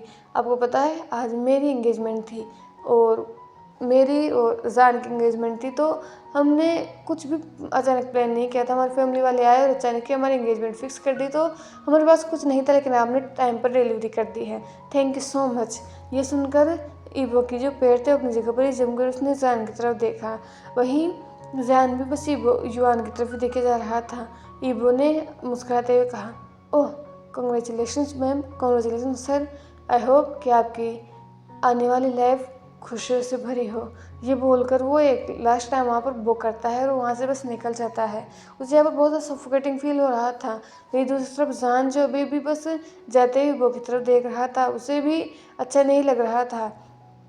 उस सुबह जब वो उठा था तो उसका खुद का से डिजी फील हो रहा था। जब वो उठा था तो वो बेड में नेकेड था और ये चीज़ उसके लिए भी शॉकिंग थी। लेकिन जब उसने अपने पास वाले इंसान को देखा तो ये चीज़ उसके लिए और ज़्यादा शॉकिंग थी कि वांग ईबो, उसका राइवल, जिसे जान बिल्कुल पसंद नहीं करता, वो इंसान यहाँ पर था। वो जानता है कि अगर ईबो को होश आ गया तो ईबो सारा ब्लेम उस पर डाल देगा कि ये सब जान की वजह से हुआ है। जान ने का कुछ न कुछ प्लान कर रखा होगा और इसीलिए आज वो दोनों यहाँ पर हैं। इसीलिए जान ने ईबो के उठने का इंतज़ार ही नहीं किया और वो बस उस दिन वहाँ से निकल चुका था, क्योंकि वो सुबह सुबह ईबो का ड्रामा नहीं चाहता था। उसके बाद उसने हिम्मत की ईबो से कई बार बात करने की, क्योंकि उसे लगा था कि शायद ईबो को याद होगा। लेकिन जिस तरह से ईबो बिहेव कर रहा था उससे जान को पूरी तरह से पता चल गया था कि ईबो को बिल्कुल याद नहीं है कि उस रात में क्या हुआ है, क्योंकि जितना वो ईबो को जानता है, अगर ईबो को पता होता कि उसने किसके साथ नाइट स्पेंड की है तो वो ज़रूर जान के पास आता। लेकिन ईबो नहीं आया, इसका मतलब उसे याद नहीं था। और ये जानकर जान को थोड़ा रिलीफ था कि फाइनली ईबो को याद तो नहीं है कि उस रात क्या हुआ था। उसे लगा था कि अगर कभी ईबो को याद आएगा तो उसे बता देगा कि उसे नहीं पता कि रात को क्या हुआ था। एंड उसे वो नहीं चाहता, कुछ भी कन्फ्रंट उस वक्त नहीं करना चाहता था। आखिर उस वक्त वो स्टूडेंट था तो डर उसके मन में भी था। और ईबो एक मेल है तो उन लोगों ने नाइट स्पेंड कर ली तो क्या ही फ़र्क पड़ जाएगा, ईबो कौन सा प्रेग्नेंट होने वाला था। लेकिन उस वक्त तो उसने ये सब सोच लिया था। लेकिन आज जब वो ईबो को देख रहा था, स्पेशली जब युआन को देख रहा था जिसका फेस बिल्कुल उसी की तरह दिखता है, जब वो छोटा था तो बिल्कुल युआन की तरह दिखा करता था, उसे बहुत ही अनईजीनेस अपने दिल में फील हो रही थी। उसने यांगजी ने उसके हाथ को पकड़ा और कहा, जान चलो ना अंदर, सब लोग हमारा वेट कर रहे हैं। ये सुनकर जान ने बस नोट किया और वो यांगजी के साथ अंदर चला गया। जान अब अपनी डैड की कंपनी का CEO है एंड अब वो मैच्योर है, वो इतना समझदार है कि वो अपनी लाइफ के फैसले खुद ले सकता है। यांगजी जो है उसके डैड की फ्रेंड की बेटी है और ये फैमिली फंक्शन एक अचानक ही हो गया था। वो यांगजी को बचपन से ही जानता है, लेकिन उसकी माँ चाहते थे कि वो यांगजी से शादी करे, क्योंकि वो यांगजी को बहुत अच्छी तरह से जानती भी थी एंड बचपन से ही उन लोगों ने तय कर लिया था कि जान और यांगजी की शादी एक दूसरे से होगी। जान को भी इस चीज़ में कोई ऑब्जेक्शन नहीं था, लेकिन जब तक कि आज उसने ईबो को नहीं देखा था, पता नहीं कि उसे अनईजी फील हो रहा था। उसे एंगेजमेंट पार्टी के बाद सभी लोग अपने अपने घर जा चुके थे, यांगजी भी जा चुकी थी एंड जान के पेरेंट्स भी वहाँ से निकल चुके थे। या वो जहाँ आए थे वो यांगजी का अपार्टमेंट था। एंड अब जान अपने घर के लिए निकल चुका था। आज पहली बार उसे बार बार उस रात की याद आ रही थी। उस रात के बाद से कैसे ईबो शांत हो चुका था, कैसे ईबो ने ब्रेक के बाद वो फिर से 2 महीने कॉलेज आया था और उसके बाद फिर से वो पूरी तरह से गायब हो चुका था। और उसके बाद कभी किसी ने ईबो को नहीं देखा। यूनिवर्सिटी बंद ग्रेजुएशन होने के बाद भी उन्होंने कई बार गेट टुगेदर अरेंज किया है जिससे अपने सभी दोस्तों को बुला सके, लेकिन उनमें कभी ईबो नहीं था। और ये चीज़ जान को थोड़ा अजीब लगा करती थी। उस दिन के बाद से, जब से उनका लास्ट एग्ज़ाम हुआ था, उस दिन के बाद से अभी ईबो की कोई खबर नहीं है। यार वो लेंचरिन का बेटा है तो ईबो खबरों में रहता है, लेकिन उस दिन के बाद से कभी कोई खबर नहीं आई। ईबो बाइक रेसर है तो ईबो की खबरें वैसे आती रहती है कि ईबो ने आज ये ट्रॉफी वॉन की है, आज उसने इस जगह पर जीता है, लेकिन उसके बाद कोई खबर नहीं आई। जान को थोड़ा अजीब तो लगा था, लेकिन जान ने कभी ध्यान देना ज़रूरी नहीं समझा। लेकिन आज पता नहीं कि उसका दिल अजीब तरीके से ही दर्द कर रहा था, जैसे उसे पता नहीं क्या हो रहा था, लेकिन कुछ तो था। और जान ने सोच लिया था कि वो पता लगा कर रहेगा कि आखिर ईबो ईबो की लाइफ में चल क्या रहा है। ईबो डिलीवरी बॉय की जॉब क्यों कर रहा है? वो तो लेंस का हायर है, तो उसे तो सीईओ होना चाहिए था, या फिर वो जो कुछ वो करना चाहता वो होना चाहिए था, लेकिन यहाँ तो वो डिलीवरी बॉय की नौकरी कर रहा है। उसे नहीं समझ आ रहा, तो उसने सोच लिया था कि कल वो पता लगा करेगा आखिर ये सब चल क्या रहा है। यही सोच कर उस रात तो सो चुका था। नेक्स्ट मॉर्निंग जब हुई तो उसने यांग से पता किया कि यांग जी ने किस कैफ़े से या फिर किस रेस्टोरेंट से सब कुछ ऑर्डर किया था। तो जब उसे पता चला तो वो उस रेस्टोरेंट में गया। वो सुबह जल्दी ही गया था, उस वक्त रेस्टोरेंट ओपन ही हुआ था, लेकिन उस वक्त से वो कहीं नहीं दिखा। तो वो वेट करने लगा क्योंकि उसे यकीन तो था कि वो यहीं से डिलीवरी करता है। तो उसने वेट किया लगभग 4 से 5 घंटे हो गए थे जब वो वेट कर रहा था। अब उसे भूख लग रही थी तो उसने अपनी ही कार में उसी रेस्टोरेंट से कुछ ऑर्डर कर लिया। उसके बाद वहीं बैठ कर वेट करने लगा। जैसे ही आई मीन आफ्टरनून बीती एंड शाम तक का टाइम आया, तब जाकर जान ने ईबो को देखा। वो कहीं अपनी बाइक से कहीं आया था और हमेशा की तरह वो बेबी उसके साथ ही था। ईबो अंदर गया, उसने एक मैनेजर से कुछ बात की, उसके बाद फिर से वो डिलीवरी के लिए निकल चुका था। जहाँ जहाँ ईबो डिलीवरी करने जा रहा था वहाँ वहाँ जान उसका पीछा कर रहा था। एंड अब रात हो चुकी थी। ईबो अपनी लास्ट डिलीवरी देकर वापस रेस्टोरेंट में आया था। उसके बाद उसने उस रेस्टोरेंट बैग को वहीं पर रख दिया। उसने युआन को लिया और वो अब पैदल ही निकल रहा था, क्योंकि बाइक उसकी थी नहीं, बाइक रेस्टोरेंट की थी। तो वो पैदल ही अपने घर के लिए निकल चुका था। आज वैसे तो रेस्टोरेंट का जो मैनेजर है वो बहुत काइंड है, अगर ज़्यादा ही लेट हो जाता है कभी कभी तो वो जो है वो खाना ईबो को फ्री में ही रेस्टोरेंट से देकर खाना भेज देता है। लेकिन आज इतना भी लेट नहीं हुआ था, तो ईबो ने सोच लिया था कि आज वो खुद ही होम मेड फूड खाएगा। तो वो कुछ ग्रोसरी शॉपिंग के लिए रुका। उसके बाद वो अपने घर के लिए निकल चुका था। उसका जो घर है वो रेस्टोरेंट से कुछ ही दूरी पर है, वॉकिंग डिस्टेंस पर है, 5-10 मिनट के वॉकिंग डिस्टेंस पर है, ताकि उसे प्रॉब्लम नहीं हो, क्योंकि उसका जो किंडरगार्टन है वही भी वहीं आसपास ही है। जहाँ वो जब अपने घर पर पहुंचा और उसने डोर ओपन किया तो उसने देखा कि उसका जो घर है वो पूरी तरह से बिखरा हुआ है, क्योंकि सुबह उसे जल्दी ही जाना था। आज किंडरगार्टन में कुछ प्रोग्राम था तो ईबो को जल्दी ही जाना था, तो उसने सफाई नहीं की थी। उसने बेबी की तरफ देखा, उसने बेबी को अपने पास से निकाला और वहीं उसके उसी क्रेब में रख दिया था। उसने युआन की तरफ देखते हुए कहा, बेबी अब मम्मा को काम करना है, देखो तुमने कितना ज़्यादा काम फैला कर रखा है। तब तुम यहाँ बैठकर अपने टॉयज़ के साथ खेलो, अपने लिटिल बर्मन के साथ खेलो, ओके। तब तक मम्मा घर की सफाई करती है। इसके बाद हम दोनों मिलकर डिनर करेंगे। ये बोलकर ईबो मुस्कुराता है और अपनी मम्मा की मुस्कुराहट देखकर युआन भी मुस्कुरा रहा था। उसके बाद ईबो ने घर की सफाई करना शुरू कर दिया था। उसने युआन के टॉयज़ जितने फैले हुए थे उनको एक जगह किया और अपने कपड़े फैले हुए थे उनको भी एक जगह किया। उसके बाद सफाई करने के बाद लगभग 1 घंटा लग गया था ईबो को सफाई करने में। उसके बाद वो शावर लेने के लिए चला गया। शावर लेने के बाद जब तक वो बाहर आया तब तक उसने देखा कि युआन भी खेल रहा था, तो उसके फेस पर स्माइल थी। युआन वैसे तो शांत चाइल्ड है। युआन कभी बहुत कम रोता है, अगर उसे कोई हेल्थ प्रॉब्लम होती है, फिर उसे भूख लगती है, तभी युआन रोता है। इस चीज़ में ईबो खुद को बहुत लकी मानता है कि अगर युआन बार बार रोए तो उसके लिए अपना काम करना बहुत मुश्किल हो जाएगा। लेकिन युआन एक जैसे समझदार चाइल्ड है, वो कम ही रोता है, और यही चीज़ ईबो के लिए एडवांटेज है कि वो अपना काम कर सकता है। ईबो जब बाहर आया तो उसने अपने लिए डिनर बनाना शुरू किया। उसने युआन का मिल्क भी तैयार किया। हालांकि अभी उसे ईबो अब जितना जितनी एज है युआन की, उतना तो उसे अपनी मदर का मिल्क ही चाहिए होता है। लेकिन चूंकि वो एक मेल है तो वो युआन को फीड नहीं करवा सकता, तो डॉक्टर ने जैसे सजेस्ट किया था वो वैसा ही मिल्क युआन को फीड करवाता है। जब दोनों ही कंप्लीट हो गए तो उसने युआन की बोतल को उसके दूध को तो युआन की दूध पीने वाली बोतल में डाला और उसको युआन को दे दिया और खुद अपना डिनर करने लगा। युआन भी अपना मिल्क ड्रिंक कर रहा था और ईबो ने अपना डिनर कंप्लीट किया। उसके बाद उसने अपनी सभी डिशेस को वॉश किया। तब तक युआन भी अब थक चुका था, तो युआन भी अब सो चुका था। ईबो ने जब ये देखा तो उसने उसे अपनी गोद में उठाया, उसके फोrehead पर किस करते हुए कहा, तुम दुनिया के सबसे एडोरेबल चाइल्ड हो। उस वक्त अगर मैंने तुम्हें अबॉर्ट कर दिया होता तो शायद मुझे तुम्हारे इस स्माइल को देखने की खुशी कभी नहीं मिली होती। थैंक गॉड कि उस वक्त मैं अपने सही दिमाग में था और मैंने तुम्हें खुद से दूर नहीं जाने दिया। ये बोल के उसने युआन को कर लिया। उसके बाद उसने अपने उस छोटे से बेड पर युआन को लेटा दिया एंड वो खुद भी वहीं पर ही लेट गया।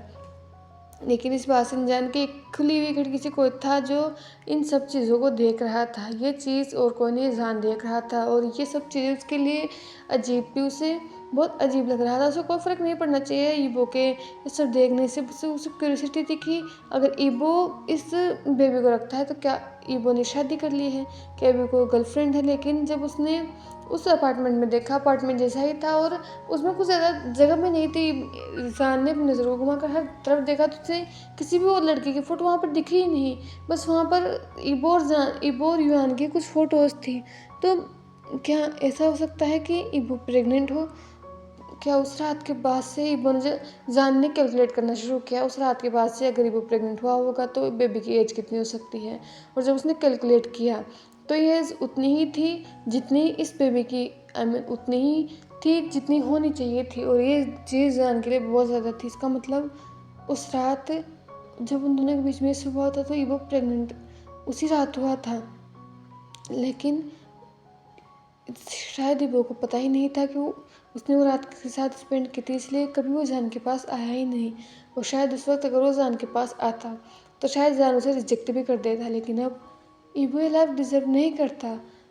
उसने जितनी भी गलतियाँ की थी उसका हर जना ईबो भुगत चुका है। वो ईबो जो इतनी लग्जरी लाइफ जिया करता था, आज वो एक डिलीवरी बॉय है। वो जिसके आगे खाने के ऑप्शंस ही ऑप्शंस होते थे, आज ईबो को सिर्फ बॉल नूडल्स बनाने आते हैं। और हमेशा बस घर पर अगर वो बनाकर खाता है तो वही खाता है, क्योंकि या तो वो राइस उबाल लेता है या फिर वो सूप बना लेता है। इससे तो उसे कुछ और बनाना आता ही नहीं है। ये चीज़ जान के लिए बहुत ज़्यादा पेनफुल थी। जान ने कभी ईबो से नफरत नहीं की है। उसे बस इस चीज़ से गुस्सा आया करता था कि ईबो हमेशा लड़कियों के साथ फ्लर्ट किया करता था। और ये चीज़ जान के लिए बहुत ज़्यादा, क्योंकि जान ने हमेशा ईबो को पसंद किया है। हालांकि उसने कभी किसी के सामने ये चीज़ आने नहीं दी, लेकिन हाँ वो ईबो को पसंद किया करता था। लेकिन ईबो के बिहेवियर को देखकर, जिस तरह से ईबो को अपने पैसे का घमंड था, जिस तरह से वो लड़कियों के साथ ऐसा बिहेव किया करता था, तो ये चीज़ जान को बिल्कुल पसंद नहीं थी। उसके दिमाग में थोड़ा सेंस डालने के लिए ही जान हमेशा उसे झगड़ा किया करता था, उसे बताया करता था कि ये फ्लर्ट करना अच्छी बात नहीं होती। वो ईबो इन लड़कियों के दिलों के साथ खेल रहा है, ईबो को ऐसा नहीं करना चाहिए था। असलियत में बात ये थी कि ईबो जान को जेलस फील होता था। एंड वो जो खुद ईबो को पसंद करने का दावा किया करता था, जब ईबो एक साल के डिसअपेयर हो गया तो उसने ईबो को ढूंढने तक की कोशिश नहीं की। यहाँ तक कि उसने कभी ईबो को ये बताने की कोशिश नहीं की कि उस रात ईबो ने उसके साथ उस रात जो जान ने उसके साथ बिताई थी, कभी उसने ईबो को बताने की कोशिश नहीं की। अगर वो बताया शायद ही कॉन्सिक्वेंसेस अलग होते। लेकिन अभी भी देर नहीं हुई है। जान अभी भी सब कुछ ठीक कर सकता है। वो अभी भी ईबो को अपना सकता है, अपने बेबी को अपना सकता है, लेकिन ये उसके लिए इतना आसान नहीं होने वाला। शायद अब तक ईबो को पता चल गया होगा कि ये बेबी किसका है। एंड अगर उसे ये पता चल गया होगा तो उसे भी पता होगा कि जान ने जानबूझकर उसे ये बात नहीं बताई है। तभी जान के लिए बहुत कुछ ऐसा था जो कि सॉल्व करना था, लेकिन जान ने सोच लिया था कि वो ये सब सॉल्व कर कर रहेगा। वो अब खुद वो जो है वो अपने बेबी और अपने वो ईबो को भी कुछ कह नहीं सकता, क्योंकि वो श्योर नहीं है, लेकिन वो इतना श्योर है कि ये बेबी उसका है। एंड जिसने इसे बर्थ दिया है वो ईबो ही हो सकता है, लेकिन इसे अभी कंफर्म करना होगा कि ये बेबी उसी का है। हालांकि उसे कनेक्शन फील हो रहा है बेबी से, या फिर कहें कि बेबी का फेस देखकर तो जान को पक्का यकीन नहीं कि ये बेबी उसी का है। लेकिन क्या ईबो उसकी लाइफ में एंटर होने देगा? इतना सब कुछ होने के बाद क्या ईबो कभी उसे अपनी लाइफ में फिर से एंटर करवाने देगा? यही सोचकर जान उस दिन तो वहाँ से निकल चुका था। वही दूसरी तरफ अंदर जब युआन सो गया तो ईबो बेड पर बैठा हुआ था।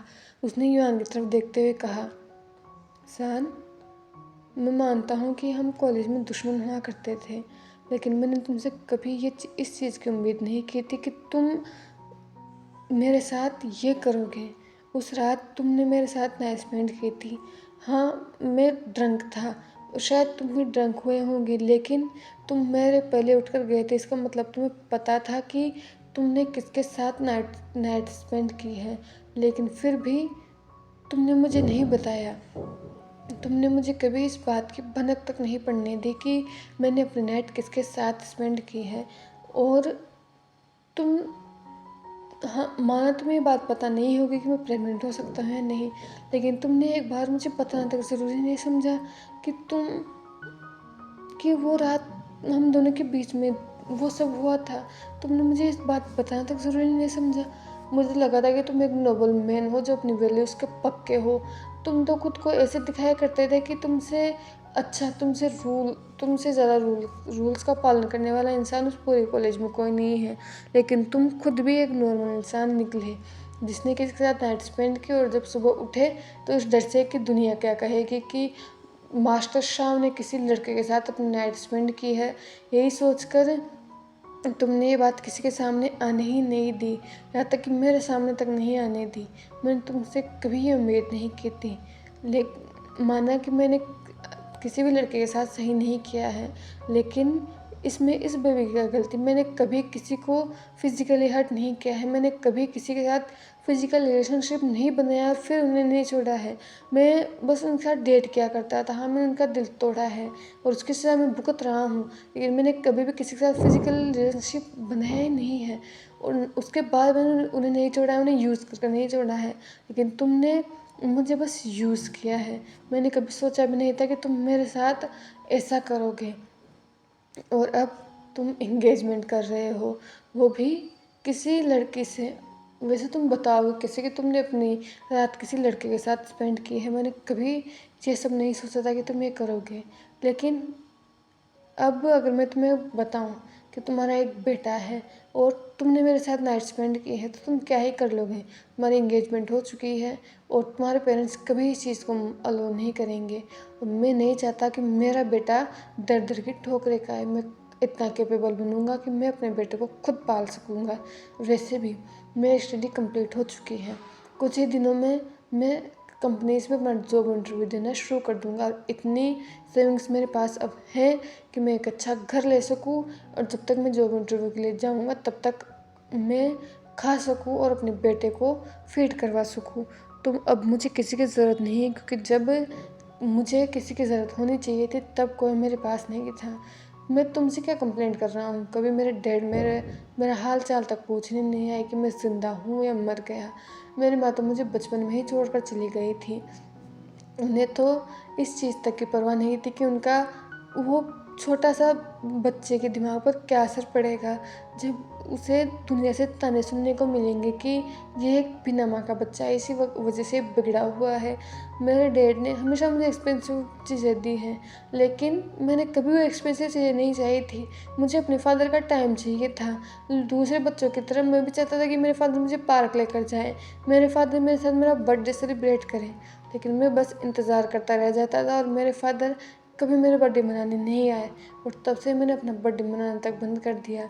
मैंने हर उस चीज़ में खुशी ढूँढना शुरू कर दिया जो कि मुझे खुशी देती थी। और फिर भी भगवान को मुझसे दुश्मनी है, पर अब मुझे किसी से कोई फ़र्क नहीं पड़ता। मैं अपने बेटे को पाल सकता हूँ और मैं अपने बेटे को पाल कर रहूँगा। मुझे किसी की सिंपैथी की ज़रूरत नहीं है। एंड शाहजान, तुमने मुझे धोखा दिया है।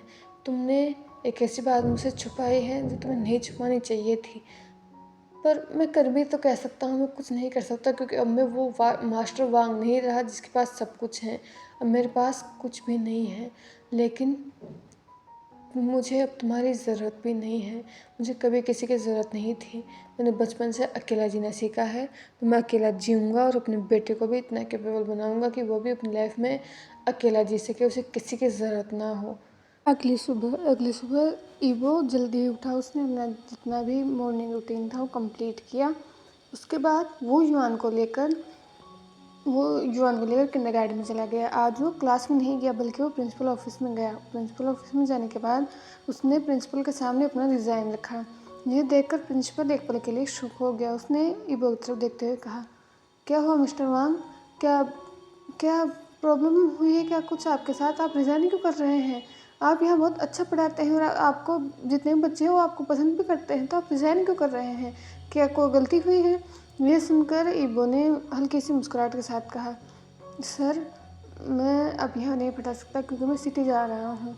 मेरे कॉलेज के सर्टिफिकेट सभी आ चुके हैं और अब मैं किसी भी कंपनी में जॉब करने के कैपेबल हूँ, उतना एक्सपीरियंसड हूँ, तो अब मैं वहीं जाकर जॉब करना चाहता हूँ। ये सुनकर प्रिंसिपल ने नोट किया और कहा, ओह ऐसी बात है, तो कोई बात नहीं, अपना ख्याल रखना और अगर कोई ज़रूरत पड़े तो आप हमें कॉल कर सकते हैं। ये सुनकर ये बस मुस्कुराया। उसके बाद वहाँ से जा चुका था। उसके बाद वो स्कूल से निकला और रेस्टोरेंट में चला गया, जहाँ पर मैनेजर कुछ लड़कों को ऑर्डर दे रहे थे डिलीवरी करने के लिए। तभी वो उनके पास गया। उसने कहा, सेनगा। ये सुनकर मैनेजर ने ईबो की तरफ देखा और कहा, ओह ईबो, आज तुम इतनी जल्दी आ गए?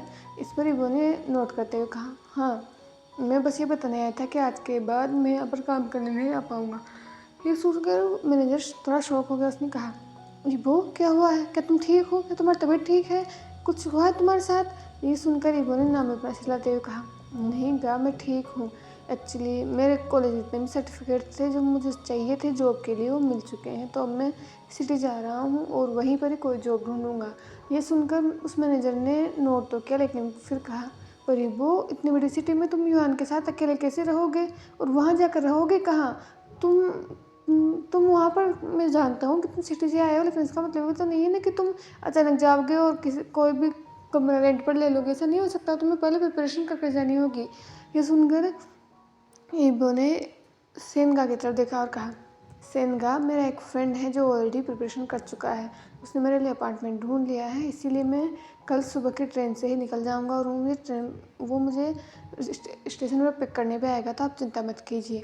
ये सुनकर सेन ने रिलीफ ब्रीथ ली और कहा, ओह तो फिर ठीक है, लेकिन अगर कोई भी प्रॉब्लम हो, तुम्हारे सेनगा अभी भी यहाँ है, तुम यहाँ आ सकते हो। ये सुनकर ईबो मुस्कुराया और कहा, उसके बाद मैनेजर अपने काउंटर के पास गया। वहाँ से एक एनवलप निकाला और ईबो को देते हुए कहा, ये रही तुम्हारी सैलरी पिछले महीने की। इस पर ईबो नोट किया और सैलरी निकाल कर देखी तो वहाँ बहुत ज़्यादा था। इतना ईबो का जो मंथली पेमेंट होता है वो नहीं होता। तो उसने मैनेजर को देखते हुए कहा, पर सेनगा, मेरी पेमेंट इतनी नहीं होती। इस पर मैनेजर ने मुस्कुराते हुए कहा, ये मेरे तरफ से बोनस समझ लो, या फिर कहूँ तो युआन के लिए गिफ्ट समझ लो, तुम्हें वहाँ पर इन सबकी ज़रूरत पड़ेगी। ये सुनकर ईबो ने कहा, पर परवर कुछ नहीं ईबो, तुमने मुझे गा कहा है तो अपने गा की एक बात नहीं मानोगे। ये सुनकर ईबो ने नोट किया, वो कुछ कह नहीं सकता था क्योंकि जब से वो आया था उसके सिंगर ने उसकी सच में मदद की और उसकी मदद के बिना शायद वो यहाँ पर सेटल भी नहीं हो पाता। उसके बाद वो रेस्टोरेंट से भी आ चुका था। घर आने के बाद उसने सारा जितना भी इम्पोर्टेंट सामान था वो पैक किया। वैसे तो अपार्टमेंट बहुत छोटा था, बिल्कुल किसी रूम की तरह ही था। उसी में किचन था, उसी में एक छोटा सा बेडरूम था एंड उसी में वॉशरूम्स भी थे। तो उसने अपने सब जितना भी सामान था उसको कार्टन बॉक्स में पैक किया। उसके बाद उस रात तो वो अपना लाइटली डिनर करके सो चुका था। नेक्स्ट मॉर्निंग हुई तो ईबो ने सबसे पहले काम किया तो युआन को तैयार करने का। फिर वो खुद तैयार हुआ, उसने अपने सभी कार्टन बॉक्स लिए। उसके घर के बाहर एक ऑलरेडी वैन खड़ी थी, उसने उन सभी बॉक्सेस को उसमें रखा एंड वो वैन तो निकल चुकी थी। अब ईबो ने ट्रेन ली और ट्रेन से वो बीजिंग के लिए निकल चुका था। जब वो बीजिंग एयरपोर्ट पर पहुंचा तो वहाँ पर बीजिंग स्टेशन पर पहुंचा तो वहाँ पर बहुत ज़्यादा भीड़ थी एंड वो उस इंसान को ढूंढने की कोशिश कर रहा था जिसने उसे यहाँ लेने आने का वादा किया था। वो अपनी नज़रें उठाकर हर तरफ देख ही रहा था, उस इंसान को ढूंढ ही रहा था। तभी उसे आवाज़ सुनाई दी, ईबोगा आप आ गए। ये सुनकर ईबो ने पीछे मुड़कर देखा तो वहाँ पर उसका दोस्त खड़ा हुआ था, उसका किंडरगार्टन दोस्त नेहुई सांग। ईबो उसके पास गया, उसने कहा तुम कहाँ थे, मैं तुम कितनी देर से ढूंढ रहा हूँ, तो पता भी ट्रेन आए हुए कितना टाइम हो चुका है। ये सुनकर नेहुई सांग ने कहा अय्या ठीक है, अब आते ही मुझे डांटा बंद करो। इसी भी मैं यहीं पास में एक फेमस बुक स्टोर है वहाँ पर गया था ये बुक्स लेने के लिए। ये बोलकर उसने वांगी को बुक्स दिखाए तो वांगी ने नेहुई सांग की तरफ देखते हुए कहा तुम्हारे बुक्स का जो कीड़ा है वो अभी तक नहीं छूटा। जब देखो जब नॉवेल्स में घुसे रहते हो, रियल लाइफ में भी बाहर आओ, हमेशा किताबों में रहना अच्छी बात नहीं होती। ये सुनकर वो इंसान ने जैसे एक पेन एक्सप्रेशन के साथ ईबो की तरफ देखा और नाटक करते हुए कहा गा आप ऐसे क्यों बोल रहे हो? अगर आप ऐसा कहोगे तो मेरा इस दुनिया में है ही कौन? आपको पता है ना मुझे किताबों से कितना प्यार है और अगर मैं असली दुनिया में आ गया तो आपको पता है कि मैं क्या करूँगा। इसलिए मैं इन किताबों की दुनिया में बहुत अच्छा हूँ। वैसे ये लिटिल क्यूटी पाई कौन है?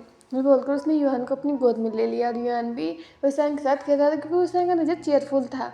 उसके बाद उन लोगों ने टैक्सी ली जो कि उसान ने ऑलरेडी बुला कर रखी थी और वो लोग उनके अपार्टमेंट के लिए निकल चुके थे। उसान ने वहाँ ईबो का जो अपार्टमेंट है वो अपने ही पास ले रखा था।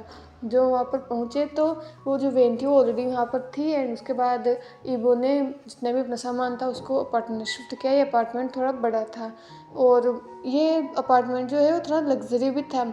ये देखकर ईबो ने हुसैन की तरफ देखते हुए कहा हुसैन तुम्हें इतना लग्जरी अपार्टमेंट लेने की क्या ज़रूरत थी? मैंने तुमसे कहा था कि तुम नॉर्मल अपार्टमेंट भी ले सकते हो। इस पर हुसैन ने ईबो की तरफ देखते हुए कहा मैं जानता हूँ कि मैं ले सकता था लेकिन यहाँ पर मैं रहता हूँ तो आप मेरे साथ ज़्यादा सेफ रहोगे। ऊपर से अगर आप जॉब पर जाओगे तो फिर युआन का ख्याल कौन रखेगा? अब मैं घर पर ही रहता हूँ तो युआन का ख्याल मैं रख लूँगा।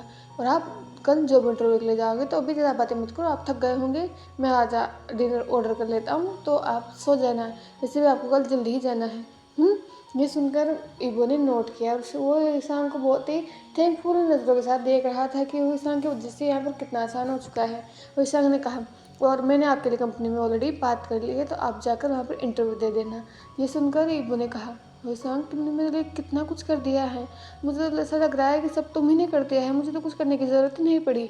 इस पर हुसैन ने ईबो की तरफ देखते हुए कहा आप मेरे बचपन के दोस्त हो और आप अचानक गायब हो गए तो आपको पता है मैं कितना टेंशन में आ गया था। लेकिन वैसे भी मैंने कुछ नहीं किया, मैंने बस कंपनी में बात की है। आपको इंटरव्यू देना होगा, अगर आपका काम उन्हें पसंद आया जो कि मुझे पता है कि डेफिनेटली पसंद आएगा तो आपको ज़रूर रखेंगे। ये सुनकर ईबो ने नोट किया। वहीं दूसरी तरफ एक बहुत बड़े मेंशन में जिसे शाह मेंशन के नाम से जाना जाता है उसके अंदर सभी लोग खड़े हुए थे एंड एक इंसान जो कि सोफे पर बैठा हुआ था। जब से वो इस घर में आया था तब से वो उसी सोफे पर बैठा हुआ था। उसने फाइनली उसने कुछ कहा मॉम डैड मेरी जो एंगेजमेंट कल यांगजी के साथ हुई थी उसको कैंसिल कर दीजिए। और ये सुनकर मिसेस शाह और मिस्टर शाह शॉक हो चुके थे। उसने जान की तरफ देखते हुए कहा जान तुम्हें क्या बोल रहे हो, एंगेजमेंट कैंसिल कर दी? लेकिन क्या हुआ है? कि तुम्हारा और यांगजी के बीच में कुछ झगड़ा हुआ है? अगर हुआ है तो बेबी ऐसे झगड़ों को सुलझाओ, तुम क्या बात बात तुम ना एंगेजमेंट कैंसिल कर सकते हो। ये सुनकर जान ने बिना देखे ही कहा हम दोनों का कोई झगड़ा नहीं हुआ है लेकिन अब मैं ये एंगेजमेंट नहीं कर सकता और ना ही ये शादी कर सकता हूँ, तो इसीलिए प्लीज़ ये एंगेजमेंट कैंसिल कर दीजिए और आपने जो मीडिया को बता रखा है वो भी कैंसिल कर दीजिए क्योंकि मैं एंगेजमेंट नहीं कर सकता। ये सुनकर मिसेस शाह ने कहा तुम ये एंगेजमेंट क्यों नहीं कर सकते? तुम्हें पता भी है ना तुम्हारी एंगेजमेंट बचपन से तय हो चुकी थी। इस पर जान ने मिसेस शाह की तरफ देखते हुए कहा, मॉम, कभी कभी वो नहीं होता जो हमने सोच कर रखा होता है, कभी कभी वो हो जाता है जो शायद हमने कभी सोचा भी ना हो। एंड मेरे साथ भी वही हुआ है। मेरा अतीत वापस लौट कर आया है एंड अब मैं उसे डिसअपॉइंटेड नहीं करना चाहता। ये सुनकर मिस्टर शाह थोड़ा शॉक हो गए। उन्होंने जान की तरफ देखते हुए कहा, जान, तुम क्या बोल रहे हो? कौन सा अतीत और कौन वापस आया है? इस पर जान ने मिसेस शाह की तरफ देखते हुए कहा, माँ, मैंने एक गलती की थी एंड उस गलती के लिए मैं हमेशा से पछताता आ रहा हूँ। पिछले 1 साल से मैं पछताता आ रहा हूँ। ये चीज़ मुझे जीने नहीं दे रही थी, रात को सोने नहीं दे रही थी, लेकिन अब जो चीज़ मेरे सामने है मैं उसे और इग्नोर नहीं कर सकता। मैं मैं किसी और को पसंद करता हूँ एंड मैं यूनिवर्सिटी डेज से उसे पसंद करता हूँ, बस मेरी कभी कहने की हिम्मत नहीं हुई। एंड अब तो मेरी एक फैमिली है, उस फैमिली को मैं एक्सेप्ट करना चाहता हूँ, उसे अपना नाम देना चाहता हूँ, क्योंकि उस इंसान ने बहुत सफ़र कर लिया है एंड अब मैं उसे वो चीज़ देना चाहता हूँ जिसे वो डिज़र्व करता है। ये सुनकर मिसेस शाह और मिस्टर शाह कन्फ्यूज़ थे। उन्होंने जान की तरफ देखते हुए कहा, जान, तुम बोल क्या रहे हो? मैं कुछ समझ में नहीं आ रहा है। इस पर जान ने मिसेस शाह की तरफ देखते हुए कहा, चिंता मत कीजिए, जिस दिन मैं उसे आपके पास लेकर आऊँगा आपको सब कुछ समझ में आ जाएगा। लेकिन मुझसे एक वादा कीजिए, आप क्या मुझ पर भरोसा करते हो? ये सुनकर मिसेस शाह ने मिस्टर शाह की तरफ देखा और फिर दोनों ने जान की तरफ देखते हुए कहा, ये कैसा सवाल है जान? तुम हमारे बेटे हो, ऑफकोर्स हम तुम पर भरोसा करते हैं। तो जान ने कहा, तो जो कुछ भी मैं यहाँ पर लेकर आऊँगा आप उसे होल हार्टेडली एक्सेप्ट करोगे, आप उसे कुछ भी नहीं कहोगे।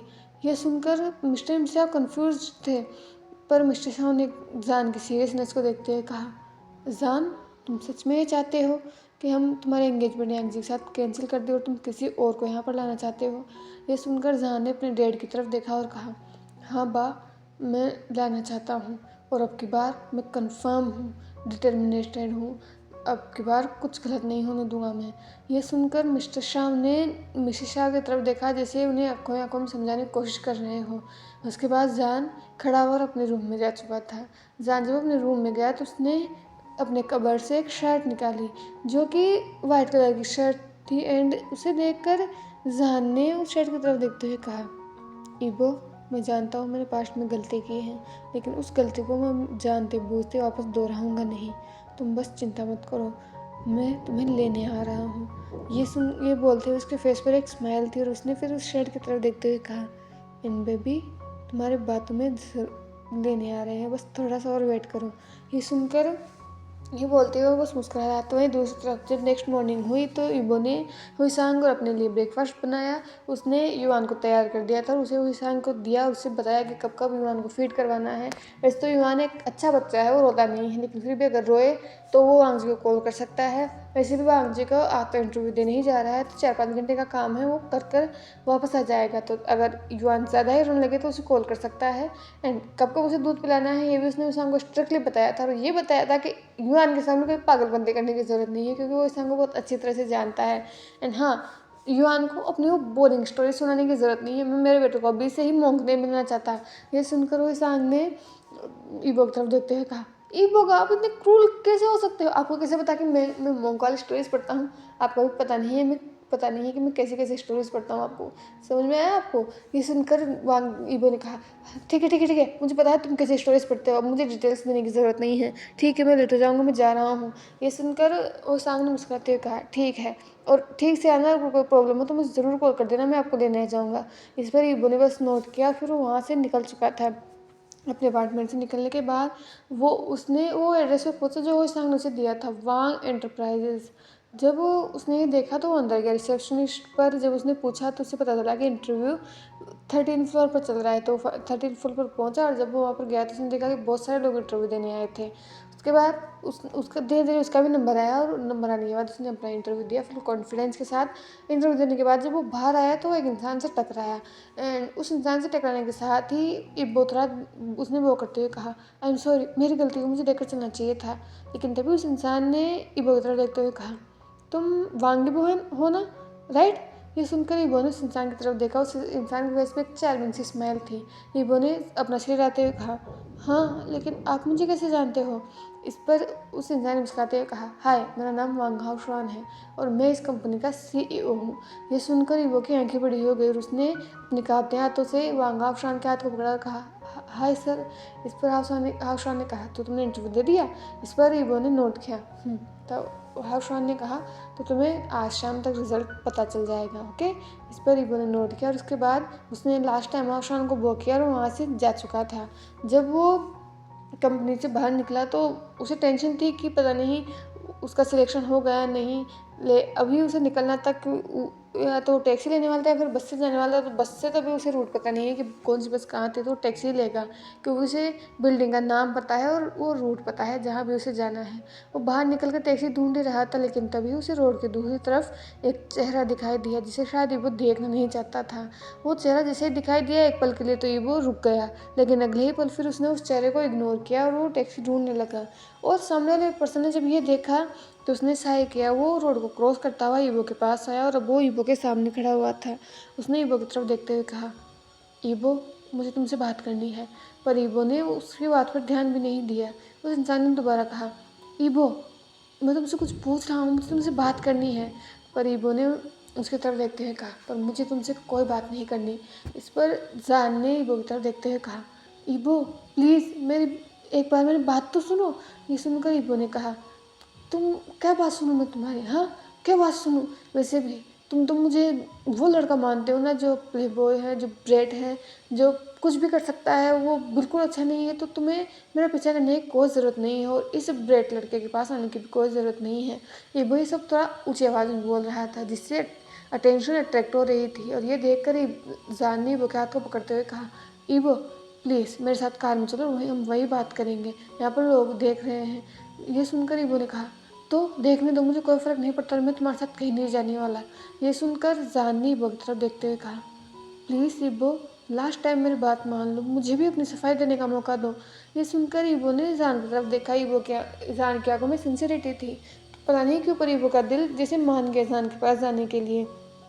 तो जान उसका हाथ पकड़कर उसे रोड क्रॉस करता हुआ दूसरी तरफ ले गया। उसके बाद वो लोग गाड़ी में बैठे और जान ने गाड़ी चलाना स्टार्ट कर दिया। तो उसके बाद थोड़ी देर बाद वो एक शांत जगह पर आ गए, एक पार्क की तरह, पर अभी वहाँ पर कोई नहीं था। ईबो ने जान की तरफ देखते हुए कहा, तो बताओ तुम क्या बात करना चाहते थे, अब क्या बाकी रह चुका है? इस पर जान ने ईबो की तरफ देखते हुए कहा, ईबो, मैं जानता हूँ 1 साल पहले मैंने गलती की थी, लेकिन अब मैं उस गलती को सुधारना चाहता हूँ। ये सुनकर ईबो ने जान की तरफ देखते हुए कहा, गलती? तुमने कौन सी गलती की थी? तुम तो परफेक्ट थे, तुम कोई गलती कर ही नहीं सकते थे। और तुमने कोई गलती की हो तो वो मुझे क्यों बता रहे हो? जाकर अपने पेरेंट्स को बताओ, अपने गर्लफ्रेंड को बताओ। ये सुनकर जान ने ईबो की तरफ देखते हुए कहा, मैं जानता हूँ कि तुम गुस्से में हो, लेकिन प्लीज़ मेरी बात सुनने की कोशिश करो। इस पर ईबो ने जान की तरफ देखते हुए कहा, मुझे कुछ नहीं सुनना, अगर तुम्हें कुछ और बात करनी है तो तुम कर सकते हो, वरना मैं यहाँ से जा रहा हूँ। इस पर जान ने ईबो के हाथ को पकड़ते हुए कहा, ईबो, मैं 1 साल पहले उस रात की बात कर रहा हूँ जब हम दोनों के बीच वो सब हुआ था। यह सुनने के साथ ईबो अपनी जगह पर फ्रोज हो गया। जान ने अभी भी ईबो के हाथ को नहीं छोड़ा था। उसने ईबो की तरफ देखते हुए कहा, क्या तुम जानना नहीं चाहोगे कि मैंने तुम्हें कभी बताने की कोशिश क्यों नहीं की कि हम दोनों के बीच में वो सब हुआ था? क्या तुम मुझसे सवाल नहीं पूछोगे कि युआन का फादर कौन है? ये सुनकर ईबो ने जान की तरफ देखा और बिटरली चकल करते हुए कहा, मैं आपसे पूछने वाला होता कौन हूँ मिस्टर शाओ, चेयरमैन शाओ। मैं आपसे पूछने वाला कोई नहीं होता, एंड आप मेरे लगते ही क्या है जो मेरा कोई हक है आपके ऊपर? और रही बात युआन के फादर की, तो युआन का फादर भी मैं हूँ, युआन की मदर भी मैं हूँ, और किसी का हक नहीं है उसके ऊपर। और आप, तुम्हारे ये बताने से कि तुमने मुझे क्यों नहीं बताया, पास्ट बदल नहीं जाएगा, वो टाइम बदल नहीं जाएगा जब मेरे फादर ने मुझे घर से निकाला था क्योंकि मुझे अपने बच्चे के बाप का नाम तक नहीं पता था। इससे वो टाइम नहीं बदल जाएगा जब मैंने वो पेन झेला था, जब युआन के मेरे वो में होते हुए मैं काम करने जाया करता था। हर उस रात को जब मैं लेट वापस आया करता था, मैं कितना डरा हुआ होता था इससे ये बदल नहीं जाएगा, इससे ये बदल नहीं जाएगा कि मैं अकेला कितना पेन में गया हूँ युवान को इस दुनिया में लाने के लिए। इससे ये नहीं बदल जाएगा कि मैंने युवान को अकेले पालने में कितनी मुश्किलें उठाई हैं। इससे कुछ नहीं बदलने वाला तुम्हारे ये सब कहने से। तो प्लीज़ मेरा पीछा करना बंद कर दो, क्योंकि मैं तुम्हारी शक्ल तक नहीं देखना चाहता। जाओ और अपने बच्चे करो, और फिर तुम्हें पता चलेगा कि पेरेंटहुड का पेन क्या होता है। ये बोलकर ईबो की आंखों से जैसे हल्के हल्के आंसू बह रहे थे। वो बहुत कोशिश कर रहा था कि अपने आंसू को कंट्रोल करे, लेकिन इतने सालों से जो कुछ मतलब उसने इतने टाइम से अपने आंसुओं को रोक रखा था कि अब कोई हो ईबो के पास उसकी बातें सुने तो ईबो अपने दिल के अंदर जो भी पेन है उसे निकाले। लेकिन अभी वो जान के सामने टूटना नहीं चाहता था, और जान ईबो की वो सारी बातें सुनकर उसकी आवाज़ में पेन फील कर पा रहा था। उसने ईबो की तरफ देखते हुए कहा, मैं जानता हूँ जो कुछ भी तुमने सहा है शायद मैं उसका 1% भी पेन इमेजिन नहीं कर सकता, लेकिन ईबो तुम्हें जानना होगा कि मैंने तुम्हें कभी क्यों नहीं बताया कि वो रात हम दोनों के बीच में बीती थी। ये सुनकर ईबो ने कहा, ओह तो तुम्हारे ये सब बोलने से कुछ बदल जाएगा तो ठीक है, बोलो, इसे मैं भी देखता हूँ कि क्या बदलता है। इस पर जान ने ईबो की तरफ देखते हुए कहा, ईबो तुम्हें पता है कि कॉलेज में हम हमेशा एक दूसरे से झगड़ा किया करते थे। इस पर ईबो ने जैसे एक चकल करते हुए कहा, हाँ वो मैं कैसे भूल सकता हूँ, क्योंकि तुम्हारी नज़र में मैं एक प्ले बॉय था, एक बुरा लड़का था, इसीलिए तुम मुझे हमेशा डिसिप्लिन करने की कोशिश किया करते थे, और तुम कॉलेज के रूल नंबर 1 बॉय थे जो हम अपना हर रूल फॉलो किया करते थे। ये सुनकर जनानी ने हमें अपना सिर लेते हुए कहा, ऐसा कभी कुछ नहीं था, मैंने तुम्हें कभी कंट्रोल करने की कोशिश नहीं की, मैं बस चाहता था कि तुम उन लड़कियों से दूर रहो। ये सुनकर ईबो कंफ्यूज हो गया। उसने जान की तरफ देखा। जान ने उसकी तरफ देखते हुए कहा, जब मैंने तुम्हें कॉलेज में पहली बार देखा था फर्स्ट ईयर में, तब से ही मैं तुम्हारी तरफ खुद को अट्रैक्ट फील किया करता था।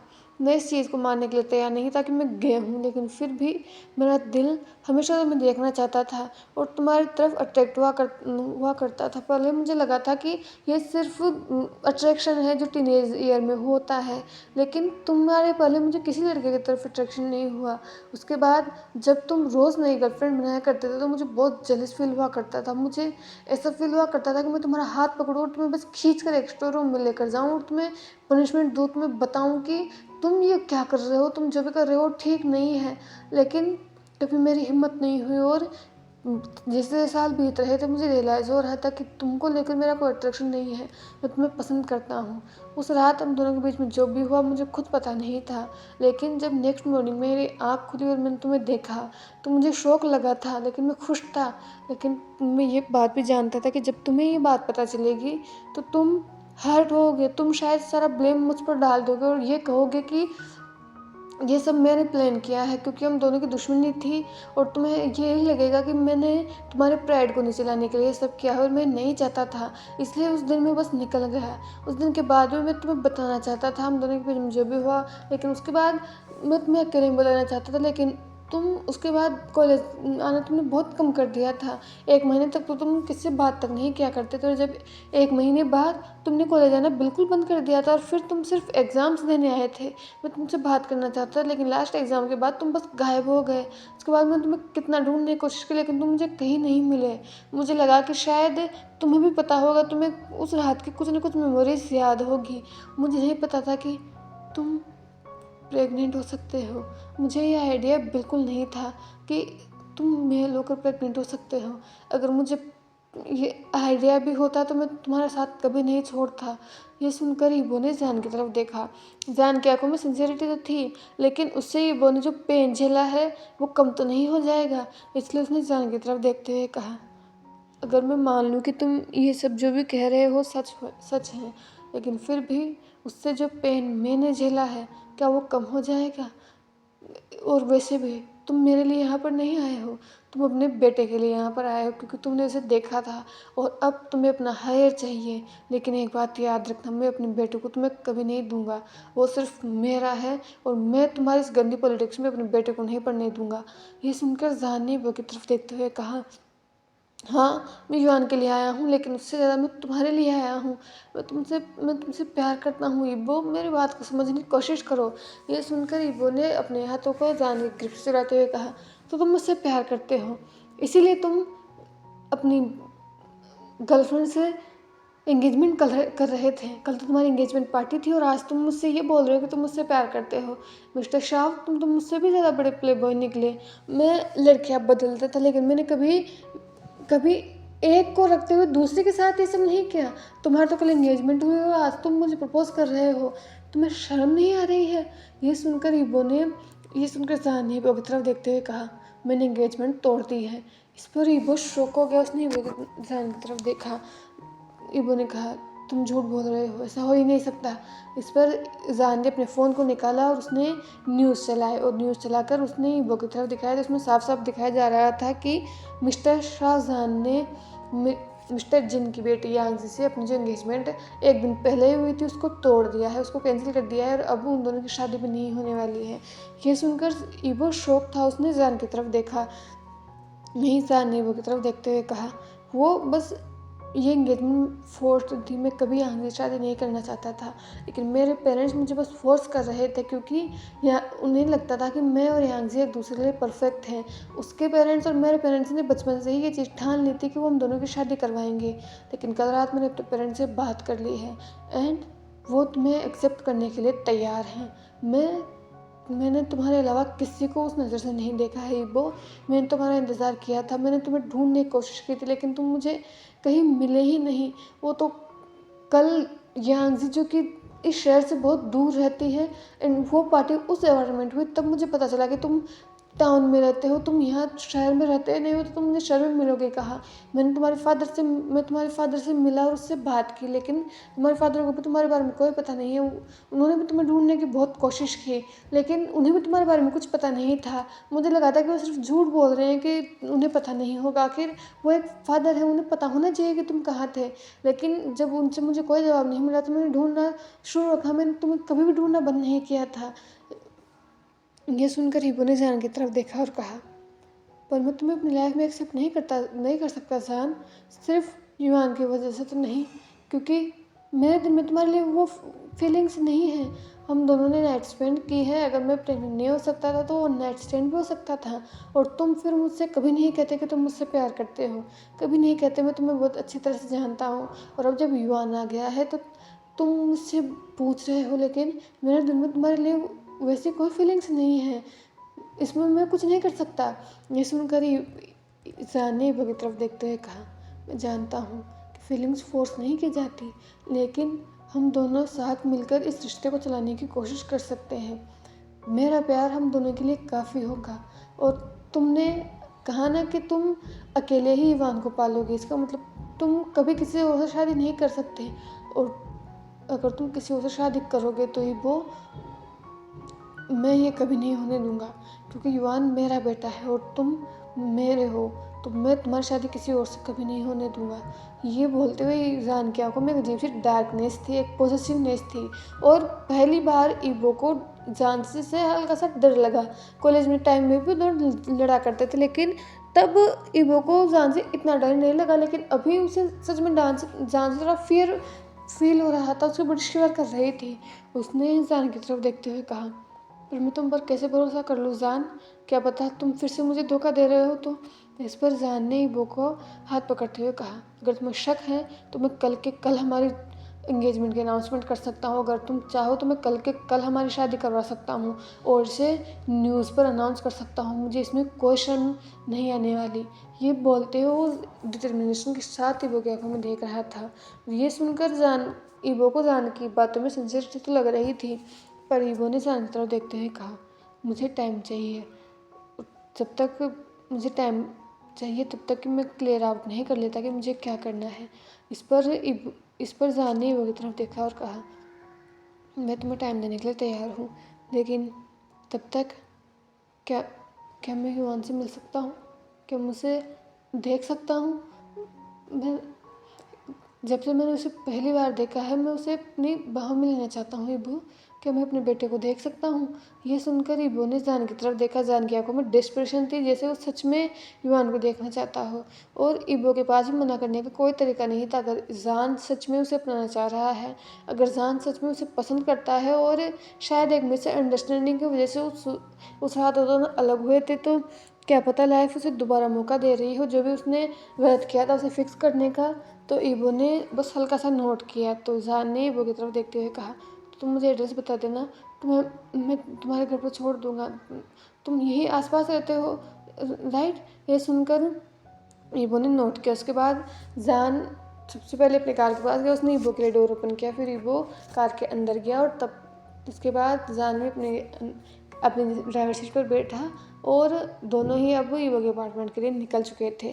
थोड़ी देर की ड्राइविंग के बाद वो ईबो के अपार्टमेंट के पास पहुंचे। जब जान ने ये देखा तो उसने ईबो की तरफ देखते हुए कहा, ईबो तुम यहाँ रहते हो। ये सुनकर ईबो ने जान की तरफ देखा और कहा, हाँ मैं कल ही यहाँ पर शिफ्ट हुआ हूँ, क्यों कुछ प्रॉब्लम है। ये सुनकर जान ने नाम मुस्कुराते हुए कहा, नहीं यहाँ पर मेरा एक दोस्त रहता है। ये सुनकर जान ईबो ने जान की तरफ देखते हुए कहा, ऑफ कोर्स रहता होगा, तुम मिस्टर शाह हो तो तुम्हारे दोस्त इतने ही लग्जरियस अपार्टमेंट में ज़रूर रहते होंगे। ये बोलकर वो वहाँ से उतर गया था। लेकिन जान ने भी साइक किया। ईबो से बात कर रहा है जैसे वो बेचारा मिडिल क्लास पर्सन है, अभी तो है लेकिन ईबो भी सिल्वर स्पून लेकर अपने मुंह में पैदा हुआ है। लेकिन जान ने कुछ नहीं कहा क्योंकि वो जानता है कि ईबो भी परेशान है। उसके बाद जान और मतलब ईबो जान को गाइड करने लगा कि उन्हें कहाँ कहाँ जाना है। सबसे पहले वो लोग बिल्डिंग के अंदर गए और उन्होंने एलिवेटर लिया और थोड़ी देर बाद ही वो अपार्टमेंट के बाहर खड़े हुए थे। जान ईबो ने डोरबेल रिंग की क्योंकि उसे पता था कि होइसांग उसी के अपार्टमेंट में होगा। थोड़ी देर बाद ही होइसांग ने डोर ओपन किया। जैसे उसने ईबो को देखा उसने मुस्कुराते हुए कहा, ईबो का अब फाइनली आ गए। आपने तो कहा था कि युआन बहुत अच्छा बच्चा है, आपको बताइए इसने मुझे कितना परेशान किया है। यह सुनकर ईबो ने कुछ नहीं कहा। उसके फेस पर जैसे अजीब से ग्लूमी से एक्सप्रेशन थे और ये देख कर ईशान थोड़ा कन्फ्यूज हो गया। ईबो के अंदर आने के साथ ही एक और फिगर ईशान को दिखाई दिया। जैसे ईशान उसे देखा उसने कहा, जानगा अब ये क्या कर रहे हो। ये सुनकर ईबो शॉक हो गया। उसने ईशान की तरफ देखते हुए कहा, तुम इसे जानते हो। ये सुनकर ईशान ने कहा, ऑफ कोर्स हम दोनों हाई स्कूल फ्रेंड्स हैं, हम दोनों ने अपना हाई स्कूल एक साथ ही कंप्लीट किया है। ये सुनकर ईबो ने ईशान की तरफ देखा और ईशान ने ईबो की तरफ देखते हुए कहा, वो जिस फ्रेंड की मैं बात कर रहा था वो ईशान ही था, मुझे लगा तुम्हें कन्फ्यूजन हो गया होगा। ये बोलते हुए ऑकवर्डली मुस्कुरा रहा था। ईबो ने बस साई किया। उसके बाद ईशान ने कहा, जान का आइए ना अंदर आइए, बाहर क्यों खड़े हुए हैं। उसके बाद जान भी अंदर आया और जैसे वो अंदर आया उसके कानों ने एक मेलोडियस सी आवाज़ सुनी और वो थी युआन के गिगल करने की, जो कि जिसे उसने ईबो को देखा था, जिससे वो खुश हो गया था कि उसकी मम्मा वापस आ चुकी है। ईबो ने जब ये देखा तो उसके फेस पर भी स्माइल आ गया था। उसके जो ग्लूमी एक्सप्रेशंस थे वो भी जैसे कम हो गए थे और वो उसके फेस पर हल्की सी स्माइल आ गई थी। उसने युआन को अपनी गोद में उठाया और युआन जैसे बहुत खुश हो रहा था, जैसे बहुत खुश हो कि उसकी मम्मा वापस आ गई, क्योंकि युआन कभी ईबो से दूर नहीं रहा। ईबो जहाँ भी जाता है वो युआन को साथ लेकर जाता है और यहाँ भी 2-3 घंटे वो पहली बार युआन से दूर रहा है। तो युआन भी बहुत खुश था। उसने अपनी मम्मा को बहुत मिस किया था। पर खेलते खेलते ही ईबो ने जान की तरफ देखा, जो कि उन दोनों की तरफ बहुत ही प्यार से देख रहा था। ईबो ने जान की तरफ देखा और कहा, क्या तुम यहीं पर खड़े रहोगे, जाकर अपने हैंड वॉश कर लो, मैं अपने बेटे को तुम्हें ऐसे ही नहीं देने वाला। ये सुनकर जान ने ऊपर मुस्कुराते हुए कहा, ओह वॉशरूम कहाँ है। ये सुनकर वॉशरूम ने जान को वॉशरूम दिखाया। इसके बाद जान ने बहुत ही केयरफुली अपने हाथों को क्लीन किया, उन्हें सैनिटाइज किया और फाइनली वो वापस आ चुका था। जब तक वो वापस आया तब तक ईबो ने युआन को फीड करवा दिया था और युआन फिर से खेल रहा था बिल्कुल किसी एनर्जेटिक बच्चे की तरह। जान अब ईबो के पास आ गया क्योंकि वो युआन के साथ खेलना चाहता था। युआन के चीक जो थे वो बहुत ज़्यादा चबी थे और उसके मुंह में से वो लार निकल रही थी। वो जिस तरह से बोल रहा था, वो बोलने की कोशिश कर रहा था। वो बेचारा 5 से 6 महीने का है, वो कितना ही बोल सकता है, पर फिर भी जैसे वो बोलने की कोशिश कर रहा था। जान जैसे युआन के फेस में खो ही गया था। जब उसने कल देखा था तो उसे पक्का यकीन था कि ये बेबी उसका ही है। और जिस तरह से ईबो युआन को देखता है, जैसे जान का एक ड्रीम पूरा हो गया है। वो जानता था कि वो ईबो से प्यार तो करता है लेकिन कभी वो अपनी फैमिली नहीं बना पाएगा। उसने बच्चों को अडॉप्ट करने के बारे में सोचा था, लेकिन फिर भी खुद का बच्चा होना एक अलग की बात होती है। और जान हमेशा चाहता था कि एक उसका और ईबो का भी एक बेबी हो, लेकिन उसे पता था कि वो ईबो को फोर्स नहीं कर पाएगा। उसे तो पर ये नहीं पता था कि वो ईबो को प्रपोज कर पाएगा या नहीं, लेकिन अब ये उसका और ईबो का बेबी था। यही सोचकर वो बस क्यूरियसली युआन की तरफ देख रहा था। और जब युआन को फील हुआ कि कोई तो है जो उससे भी घूर घूर कर देख रहा है, तो उसने भी उस तरफ देखा और जैसे उसने जान को देखा तो एक पल के लिए तो वो शांत हुआ और जान को अपनी बड़ी बड़ी आंखों के साथ देखने लगा। लेकिन अगले ही पल उसके जो गिगल्स थे वापस लौट आए और अपने हाथों को जैसे जान की तरफ करने लगा, जैसे वो चाहता हो कि जान उसे गोद ले। लेकिन जान डर रहा था, क्या पता वो युआन को गिरा दे। यही सोचकर उसने ईबो की तरफ नर्वसली देखा और ईबो ने जैसे जान के फेस पर नर्वस एक्सप्रेशंस देखे, पता नहीं क्यों उसे हंसने का मन कर रहा था। ईबो ने जान की तरफ देखते हुए कहा, डोंट वरी, तुम इसे नहीं गिराओगे, इसे ऐसे पकड़ो। ये बोलकर उसने युआन को जान को दिया और उसे बताया कि उसे कैसे पकड़ना है। इस बीच में उन दोनों के हाथ टच हो रहे थे, क्योंकि ईबो जान के हाथ को गाइड कर रहा था कि उसे कहाँ रखना है, इससे युआन को मतलब कोई प्रॉब्लम ना हो और उसे ठीक से पकड़ पाए। ये इस प्रोसेस में उन दोनों के हाथ टच हो रहे थे और ये चीज़ थोड़ी अजीब थी। ईबो के दिल पर तुम बहुत ज़्यादा बढ़ रही थी। वही जान तो पहले ही ईबो के प्यार में पागल था, तो वो तो बिल्कुल किसी पागल की तरह ग्रीन कर रहा था, मुस्कुरा रहा था बिल्कुल किसी बनी की तरह। जैसे ही युआन को उसने ठीक से पकड़ लिया, उसने युआन की तरफ देखते हुए कहा, युआन बेबी। ये सुनने के साथ ही युआन और जोर से गिगल करने लगा, जान के फेस पर अपने हाथों को फैलाने लगा जैसे वो खुश हो जानकर। उसके बाद जान युआन को लेकर वहीं सोफे पर बैठ गया और उसके साथ खेलने लगा। और ये सब हुईसंग देख रहा था कि ये सब हो चल क्या रहा है। उसे ईबो भी उसका फ्रेंड है, जान भी उसका फ्रेंड है, उसे ये तो समझ में आ गया। लेकिन ये दोनों एक दूसरे को कैसे जानते हैं? ऊपर से ईबो जान से बात कर रहा है जैसे बहुत टाइम पहले से जानते हैं, और युआन जान को ऐसे ट्रीट कर रहा है जैसे युआन उसका फादर हो। तो ये चीज़ हुईसंग को समझ में नहीं आ रही थी। ईबो ने जब टाइम देखा तो लंच का टाइम हो चुका था। उसने हुईसंग की तरफ देखते हुए कहा, हुईसंग मैं लंच बनाने जा रहा हूँ। ये सुनकर हुईसंग ने नोट किया कि बात उसने शायद जान को सुना कर की थी कि वो लंच बनाने जा रहा है, तो किसी को कहीं जाने की ज़रूरत नहीं है। उसके बाद ईबो किचन में जा चुका था और हुईसंग को बात जाननी थी, तो वो जान के पास आकर बैठा और उसने जान की तरफ देखते हुए कहा, ओह जान का, मुझे थोड़ा सा कन्फ्यूज़न है। आपको पता है ना, अगर मैं किसी चीज़ में कन्फ्यूज़ होता हूँ तो फिर मुझे वो उस चीज़ को सॉल्यूशन चाहिए होता है, तो क्या आप मेरे सवाल का जवाब देंगे? ये सुनकर जान ने कहा, क्या जानना चाहते हो बताओ। इस पर वो संग ने कहा, मैं ईबो को जानता हूँ क्योंकि वो मेरा दोस्त है। मैं आपको भी जानता हूँ क्योंकि आप मेरे दोस्त हो। लेकिन आप दोनों एक दूसरे को कैसे जानते हो? और युआन आपकी गोद में ऐसे है जैसे आप उसके फादर हो। जब मैंने इसे गोद में लिया था तो मेरी तरफ तो मेरे मेरे पूरे फेस को स्क्रैच कर रहा था। देखो मेरा पूरा फेस रेड हो चुका है, जैसे मैं इसका दुश्मन हूँ। यह सुनकर जान के फेस पर एक स्माइल थी। उसने युआन की तरफ देखते हुए कहा, वो मेरे पास इसलिए ऐसे बैठा है क्योंकि सच में मैं उसका फादर हूँ। ये सुनकर वो इंसान शॉक हो गया। उसने जान की तरफ देखते हुए कहा, जानका प्लीज़ मजाक मत कीजिए। अगर आप उसके फादर हो तो पिछले 1 साल से आप कहाँ थे जब भी बोगा अकेले थे? ये सुनने के साथ ही जान का जो फेस था वो जैसे डल हो गया। उसने वैसांग की तरफ देखते हुए कहा, वैसांग मैंने बहुत बड़ी गलती की थी, लेकिन अब मैं उस गलती को सुधारना चाहता हूँ, इसीलिए मैं यहाँ पर आया हूँ। ये सुनकर वैसांग ने कहा, मेरा दिमाग खराब हो जाएगा, आप मुझे शुरू से बताइए कि क्या बात है। ये सुनकर जान ने धीरे धीरे वैसांग को सब कुछ बताया कि उस रात उन बीच में क्या हुआ था। उसके बाद जान ने ईबो को नहीं बताया। उसके बाद जान ईबो से मिला नहीं। उसने बहुत ढूंढने की कोशिश की और फिर उसे कल ईबो मिला। एंड अब आज फिर से उसने ईबो के बारे में पता किया तो उसे पता चला कि वो किस कंपनी में इंटरव्यू देने गया है। एंड फिर उसे मिला, उसने ईबो से एक चांस मांगा है और ईबो ने भी उसे एक चांस देने के लिए ईबो मान गया है। ये सुनकर उसने कहा, ओह तो ये बात है। लेकिन जान का सच में आपकी गलती है। आपको वो ईबोगा का विश्वास अर्न करने के लिए बहुत कुछ करना पड़ेगा, क्योंकि ईबोगा बहुत ज़्यादा स्टबन है। ये सुनकर जान ने किचन की तरफ देखते हुए कहा, मैं जानता हूँ, मैं उसे बहुत अच्छी तरह से जानता हूँ, लेकिन वो कितना भी ज़िद्दी हो, मैं भी उससे ज़्यादा ज़िद्दी हूँ। और अब तो मेरे साथ मेरा बेबी भी है, तो तुम चिंता मत करो, मैं उसे मना कर रहूँगा।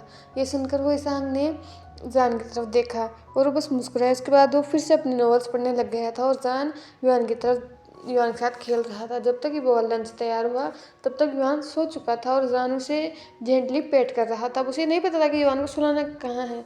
जब ईवो सबको बताने के लिए आया कि लंच तैयार हो चुका है तो उसने जान की तरफ देखा, जो कि बहुत ही जेंटली युआन को अपनी चेस्ट पर रखकर सुला रहा था। वो थोड़ा सा सोफे पर लीन हो चुका था और ये देखकर ईबो के दिल में एक जैसे एक छोटी सी बटरफ्लाई उड़ी थी।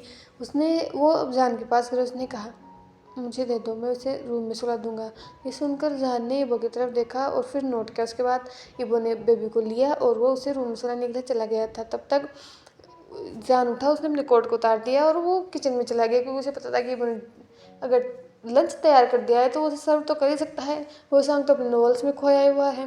तो जान किचन में गया और उसने जितना भी लंच था उसको वो डाइनिंग टेबल पर लेकर आया। और उसने जब सभी तैयारी कर दी थी लंच करने की, जब तक वो वापस आया तो उसने देखा कि जान ने सब कुछ तैयार कर दिया है। ये देखने के साथ ही उसने जान की तरफ देखा। वो ईबो ने वो शाम को बुलाया और अब वो तीनों बैठकर लंच कर रहे थे। जान पहली बार ईबो के हाथ का खाना खा रहा था और उसे ये बात अच्छी तरह से पता थी कि ईबो को पानी बॉयल करना नहीं आता। वो इंसान आज इतना स्वादिष्ट लंच बनाएगा उसे खुद यकीन नहीं हो रहा था, लेकिन जिसे वो खुश था वो बहुत ही चाव के साथ उस खाने को खा रहा था जैसे पता नहीं उसे कब से फूड ही नहीं मिला हो। और ये देखकर उसे आंगने से कहा, जानगा धीरे धीरे, क्या आप 2-3 साल से भूखे हो, आप कैसे खा रहे हो? मैं जानता हूँ कि वो का बहुत स्वादिष्ट खाना बनाते हैं, लेकिन इसका मतलब तो ये नहीं ना कि आप धीरे खाओ, नहीं तो आप गले में अटक जाएगा। ये सुनकर जान थोड़ा सा एम्बेरस हो गया, लेकिन उसने ईबो की तरफ देखते हुए कहा, खाना सच में बहुत टेस्टी है। ये सुनकर ईबो के ईयर्स पिंक हो गए। उसके बाद उन्होंने लंच किया और लंच करने के बाद अब वो तीनों ही लिविंग रूम में बैठे हुए थे। जान खड़ा हुआ और उसने ईबो की तरफ देखते हुए कहा, ईबो मुझे भी जाना होगा, मैं कल सुबह तुम्हें लेने आऊँगा। ये सुनकर ईबो ने कहा, क्यों? इस पर जान ने कहा, क्योंकि मुझे तुम्हें अपने पेरेंट्स से मिलवाना है। इस पर ईबो ने कहा, इतनी जल्दी क्या है? मैं तुम्हें कहा कि मैं तुम्हें मौका दूंगा लेकिन इतनी जल्दी? इस पर जान ने मुस्कुराते हुए कहा, डोंट वरी, तुम्हें चिंता करने की ज़रूरत नहीं है, एंड तुम्हारे लिए कल वहाँ पर एक स्पेशल गेस्ट भी इंतज़ार करेगा। ओके, तुम चिंता मत करो और तुम बस कल सुबह रेडी रहना। ओके। इस पर ईबो ने बस नोट किया। उस पूरी रात ईबो सो नहीं पा रहा था क्योंकि उसे डर लग रहा था और जान किस स्पेशल गेस्ट की बात कर रहा था। जान के लिए उसके दिल में हमेशा से एक फीलिंग तो थी, लेकिन वो क्या था ये बुक को भी पता नहीं था, क्योंकि जान हमेशा उसे झगड़ा किया करता था, हमेशा उसे डिसिप्लिन सिखाया करता था। ये चीज़ ईबो को बिल्कुल पसंद नहीं थी, क्योंकि बचपन से ही ईबो को किसी ने कुछ नहीं सिखाया और डिसिप्लिन की बात तो बहुत दूर की बात है। ईबो को किसी ने रोका नहीं टोका नहीं, वो कुछ भी करता था। तो जब जान उसे सिखाया करता था कि ईबो को ये नहीं करना चाहिए, ईबो ये गलत कर रहा है, तो ईबो को बहुत गुस्सा आया करता था। लेकिन अब जब उन दोनों के रास्ते जुड़ चुके हैं और ऐसे जुड़े हैं कि शायद अलग करना इन्हें मुश्किल है, तो क्या ईबो को इस रिश्ते को एक मौका देना चाहिए। जान के बिहेवियर को देखकर बिल्कुल नहीं लग रहा है कि जान प्रिटेंड कर रहा है या फिर वो सिर्फ युवान के लिए यहाँ पर आया है। उसकी आंखों में ईबो के लिए सिंसियरिटी देखी है ईबो ने। वो बस प्रे कर रहा है कि सब कुछ ठीक हो। वैसे भी कल पता ही चल जाएगा कि जान ने अपने पेरेंट्स से बात की है या नहीं, क्योंकि कोई किसी के पेरेंट्स अचानक ही तो किसी को एक्सेप्ट नहीं कर लेंगे, ऊपर से एक मेल को तो बिल्कुल एक्सेप्ट नहीं करेंगे। यही ईबो सोच रहा था कि कल सब कुछ पता चल जाएगा, लेकिन जान किसी स्पेशल गेस्ट की बात कर रहा था। ईबो ने नहीं सोचा। हाँ, शाम को उसे एक कंपनी से फ़ोन आया था कि उसे वो इंटरव्यू में पास हो गया है और उसे जॉब मिल चुकी है। ये चीज़ के लिए बहुत खुशी की बात थी कि उसे इंटरव्यू में जॉब मिल गया है। और जब उसने ये बात हुईसा को बताई थी तो वो भी बहुत खुश हुआ था। उसके बाद उस रात तो ईबो सो चुका था। जब सुबह हुई तो ईबो ने अपना मॉर्निंग रूटीन कंप्लीट किया। उसने खुद को भी तैयार किया और आज उसने थोड़ा सा स्पेशल तैयार किया था खुद को, पता नहीं क्यों। वैसे तो उसे इंटरेस्ट नहीं था, लेकिन फिर भी जैसे वो खुद को अच्छा दिखाना चाहता था, तो उसने एक ब्यूटीफुल सी वाइट शर्ट पहनी थी, ब्लैक पैंट्स पहने थे, उसके ऊपर ही उसने एक जैकेट डाला था। बाहर थोड़ी सी ठंड थी तो उसने स्वेटर डाला था और उससे उसकी जो शर्ट की कॉलर थी वो बाहर हो रही थी। तो ईबो बहुत क्यूट लग रहा था। उसने साथ ही युआन को भी तैयार किया था, युआन को भी उसने बहुत क्यूट कपड़ों में तैयार किया था। उसे भी एक बहुत ब्यूटीफुल सा स्वेटर पहनाया था, उसके हाथ में भी ग्लव्स थे, उसके पैरों में भी उसने सॉक्स एंड शूज़ पहनाए थे और उसे एक कैप भी पहनाया था जिसमें युआन सच में बहुत क्यूट लग रहा था। और जब तक वो तैयार हुए तब तक उसकी डोरबेल रिंग हुई। ईबो ने युआन को ही उसके क्रिब में रखा और उसने जाकर डोर ओपन किया तो वहाँ पर जान खड़ा हुआ था। जान ने ईबो की तरफ देखा और कहा, एक पल के लिए तो वो रुक गया क्योंकि उसे शब्द नहीं मिल रहे थे कि वो ईबो से क्या कहे। ईबो इतना ज़्यादा ब्यूटीफुल लग रहा था, ऊपर से मॉर्निंग की जो सनलाइट थी वो ईबो के पीछे से आ रही थी तो ईबो इथरनल लग रहा था। अचानक ही जान के मुँह से निकल गया, तुम बहुत ज़्यादा ब्यूटीफुल लग रहे हो। और ये सुनने के साथ ही ईबो के पूरा जो फेस है वो पिंक हो गया, उसके ईयर्स भी पिंक हो गए। उसने जान की तरफ घूर कर देखने की कोशिश की, लेकिन जान के फेस पर तो एक स्मित था। फिर उसने अपना गला साफ किया और कहा, तुम तैयार हो? ये सुनकर ईबो ने नोट किया। जान ने अंदर की तरफ झांकते हुए कहा, युआन कहाँ है? ये सुनकर जान ईबो अंदर गया। उसने युआन को लिया, साथ उसने युआन का बैग भी पैक किया था नेसेसरी सामानों का। उसके बाद वो बाहर आ गया। उसने अपना अपॉइंटमेंट लॉक किया और उसने ओसांग को कल ही बता दिया था और ओसांग आज अपने किसी दोस्त से मिलने गया था, तो वो अपने अपार्टमेंट में नहीं था। जब वो बाहर जा रहे थे तो ईबो जान ने ईबो से उस बैग को लेते हुए कहा, इसे मैं पकड़ लूँगा, तुम युआन का ध्यान रखो। ये सुनकर ईबो ने जान की तरफ देखा। और आज से पहले किसी ने ईबो की ऐसी मदद नहीं की और ईबो ने कभी किसी की मदद ली भी नहीं। लेकिन आज कुछ अलग लग रहा था, जिसे एक स्पेशल फील हो रहा था ईबो को कि हाँ, कोई उसके साथ है, कोई उसके पास खड़ा हुआ है, उसके लिए खड़ा हुआ है। ये चीज़ ईबो को बहुत अच्छी लग रही थी, पर फिर भी वो स्टबन था तो मानने देते हैं नहीं था। जब वो लोग नीचे पहुंचे तो पहले जान ने ईबो के लिए केयरफुली डोर ओपन किया। जब तक ईबो केयरफुली युआन को लेकर कार के अंदर नहीं बैठ गया तब तक उसने उसका ध्यान रखा। जब ईबो बैठ गया तो उसने डोर को लॉक किया। वो खुद अंदर आया और युआन ईबो क्या तो युआन था तो वो तो सिर पे बांध नहीं सकता था, तो जान झुका और ये फिर होने के साथ ही बोला पीछे हो गया। उसने जान की तरफ अपनी आंखें बड़ी कर देखा तो जान ने कहा, मैं कुछ इनअप्रोप्रिएट नहीं कर रहा हूँ, वैसे भी मुझे अपने बेटे को कुछ भी अप्रोप्रिएट नहीं सिखाना है, मैं बस सीट बेल्ट लगा रहा हूँ। ये सुनकर ईबो के ईयर्स पिंक हो गए। जान ने ईबो को और युआन को दोनों को सेफ्टी सीट बेल्ट पहनाए। उसके बाद वो लोग शाम मेंशन के लिए निकल चुके थे। लगभग आधे घंटे की ड्राइविंग के बाद फाइनली वो शाम मेंशन पहुँच चुके थे। जब वो लोग शाम मेंशन पहुँचे तो ऑलरेडी ही जैसे बहुत सारे लोग वहाँ पर उनका इंतज़ार करने के लिए खड़े हुए थे।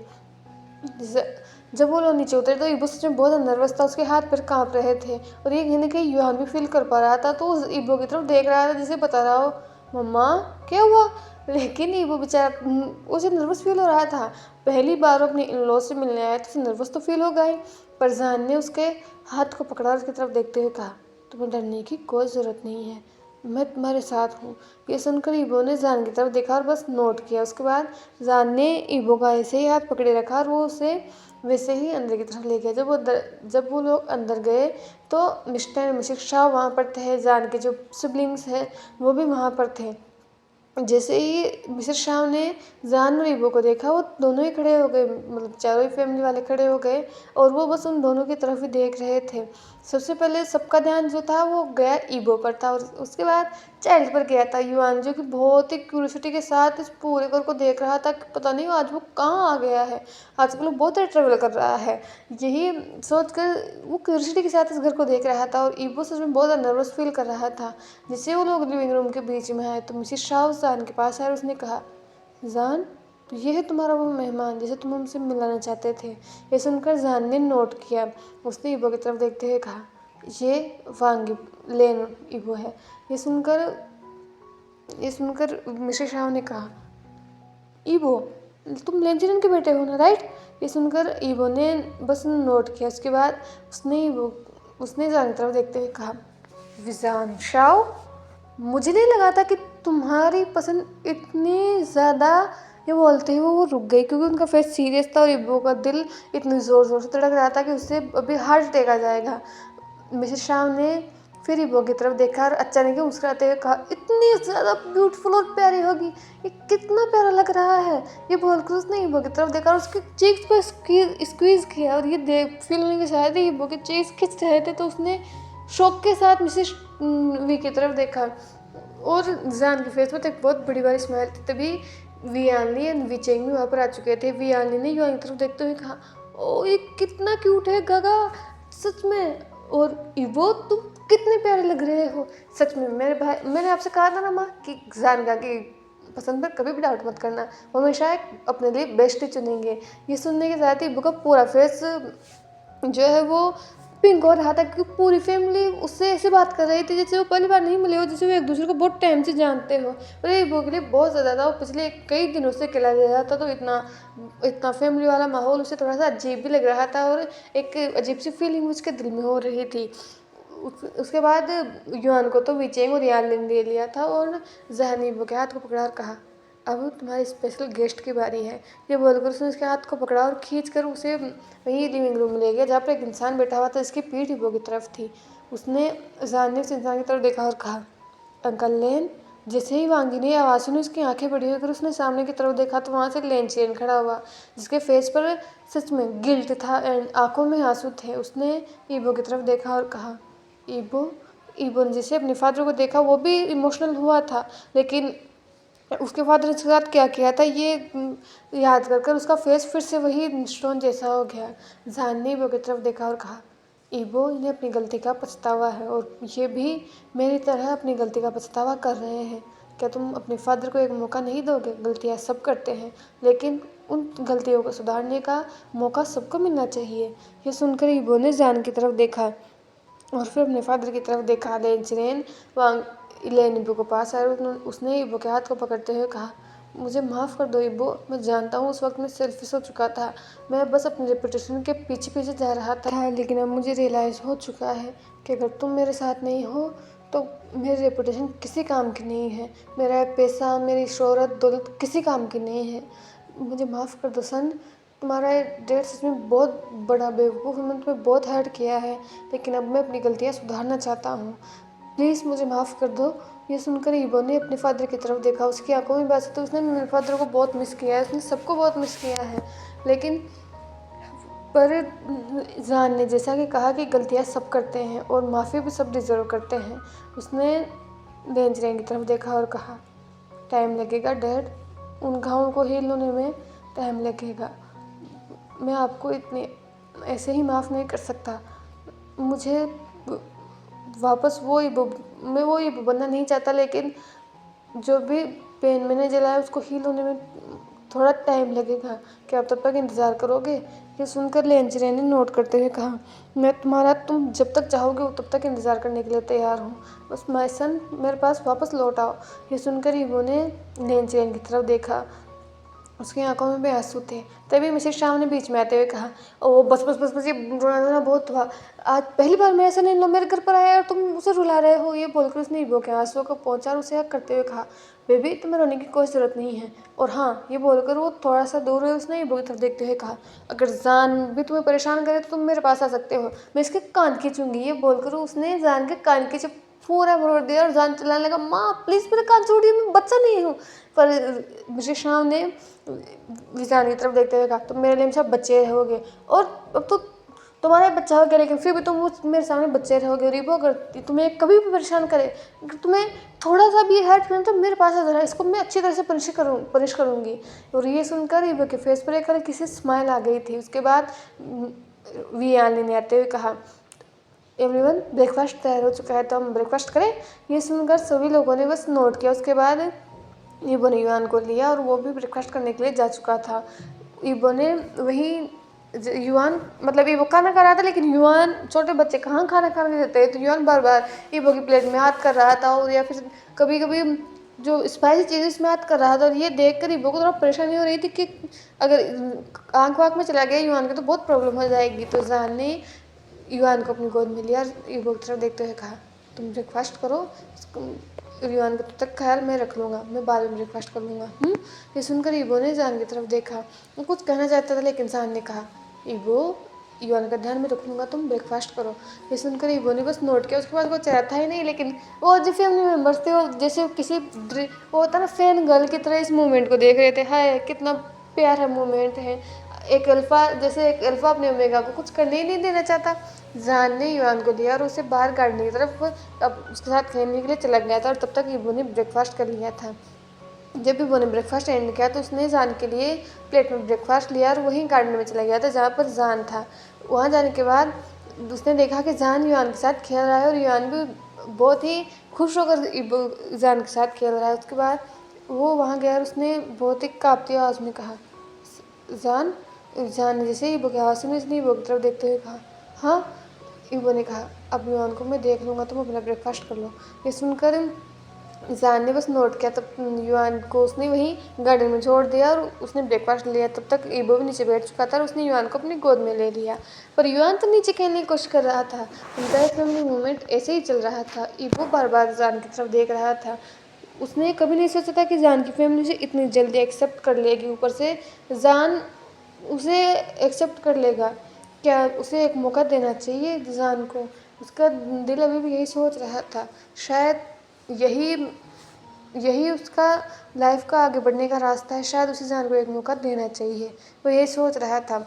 उस ब्रेकफास्ट के बाद बहुत सारी बातें हुई। लेंचरेन ने ईबो को अपने पास आने के लिए कहा, लेकिन ईबो ने कहा कि वो अभी उसका अभी नया नया जॉब लगा है, तो वो कुछ मतलब कुछ टाइम काम करना चाहता है, लेकिन लेंचेरन ने कहा कि वो खुद अपनी कंपनी का सीईओ बन सकता है, तो ईबो को किसी और कंपनी में काम करने की क्या ज़रूरत है। लेकिन ईबो ने कहा कि वो सीईओ बन सकता है, लेकिन उसके पास कोई एक्सपीरियंस नहीं है।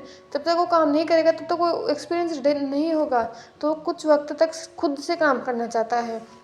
पर लेंचेरन ने कहा कि अब उसकी उम्र हो रही है, वो कंपनी नहीं संभाल सकता, एंड बोर्ड मेंबर्स भी अब हायर के लिए बहुत ज़्यादा ही प्रेशर बना रहे हैं। तो जान ने कहा कि वो उनकी कंपनी भी संभालता है, साथ में जब तक ये वो तैयार नहीं हो जाता तब तक वो लेन कंपनी को भी संभाल लेगा। लेंचेरन को चिंता करने की ज़रूरत नहीं है। और ये सुनकर तो वो और शौक हो चुका था। उसके बाद उन लोगों ने वो पूरा दिन वहीं पर ही स्पेंड किया, और शाम को डिनर करने के बाद ईबो वहीं जान के जान ईबो को अपार्टमेंट में छोड़ने आया था। वही संग अभी भी वापस नहीं लौटा था, तो जान ने वहीं ईबो के अपार्टमेंट में रुकने की सोची। तो वो अलग अलग दोनों सोए अलग अलग रूम में थे। युवान और ईबो एक रूम में और जान अलग रूम में सोया था, लेकिन वो खुश था कि वो अपनी फैमिली के पास तो है। टाइम वैसे ही बीत रहा था। जान फुल एफर्ट कर रहा था ईबो के दिल में अपनी जगह बनाने की, और ईबो भी इन एफर्ट्स को देख रहा था। ईबो नई कंपनी में जॉब करने जा रहा था, तो उसे युवान को हमेशा युवान के पास छोड़ना पड़ता था। लेकिन जान जो कि खुद की कंपनी का सीईओ था, तो जब भी वो फ्री होता है या फिर जब भी उसको मीटिंग्स नहीं होती थी ज़्यादा, तो वो युवान को अपने साथ ही ले जाता था और वो युवान को अपने साथ ऑफिस में रखता था। उन्होंने नई हायर नहीं की थी, लेकिन युवान जान की एक सेक्रेटरी थी, तो वो उस पर जान ट्रस्ट कर सकता था। तो जब भी अगर जान किसी मीटिंग में जाता था तो वो युवान को अपने पास रखता था। ईबो की जो जॉब थी वो सुबह से शाम तक की थी। उसके बाद जब ईबो जब भी अपनी जॉब मतलब जब भी उसकी छुट्टी होती थी या जब भी वो लीव लेता, तो जैसे ही वो नीचे आता तो जान हमेशा उसके पास उसे ड्रॉप करने के लिए खड़ा रहता, और जैसे ही वो आता तो युवान बस हमेशा मुस्कुराते उसका स्वागत किया करता। टाइम ऐसे ही बीत रहा था और जान ईबो को धीरे धीरे बिलीव हो रहा था कि वो जान पर भरोसा कर सकता है। इसी तरह ईबो ने जान से कहा कि अब वो उस पर थोड़ा ही सही पर भरोसा करता है, तो अगर और उसके बाद जान ने ईबो को प्रपोज किया था पूरी फैमिली के सामने, आता कि वहाँ पर मीडिया भी थी। और ये जब ईबो ने ये देखा था तो वो बहुत ज़्यादा खुश था। एंड जान ने मीडिया के सामने से प्रपोज किया है, तो वो उसे थोड़ा सा एम्बेरसमेंट फील हो रहा था, लेकिन वो खुश था। उसके बाद उन दोनों की एंगेजमेंट वही करवाई गई और कुछ दिनों बाद उनकी शादी भी हुई थी। युवान एक इकलौता चाइल्ड होगा जिसने अपने पेरेंट्स की शादी खुद देखी होगी। उन दोनों की शादी करवाने के बाद दोनों ही खुश थे एक दूसरे के साथ, और अब उन दोनों की वेडिंग नाइट थी। तो आज युवान को संभालने का काम मिसेस चाओ और यानी का था। ईबो और जान अपने रूम में थे। ईबो बेड पर बैठा हुआ था, वो बहुत ज़्यादा नर्वस था। उस रात उन दोनों के बीच में जो कुछ भी हुआ था तो वो तो उसे याद नहीं था, लेकिन अभी जो कुछ भी होने वाला है होश हवास में होगा, तो उसमें बहुत ज़्यादा डरा हुआ था।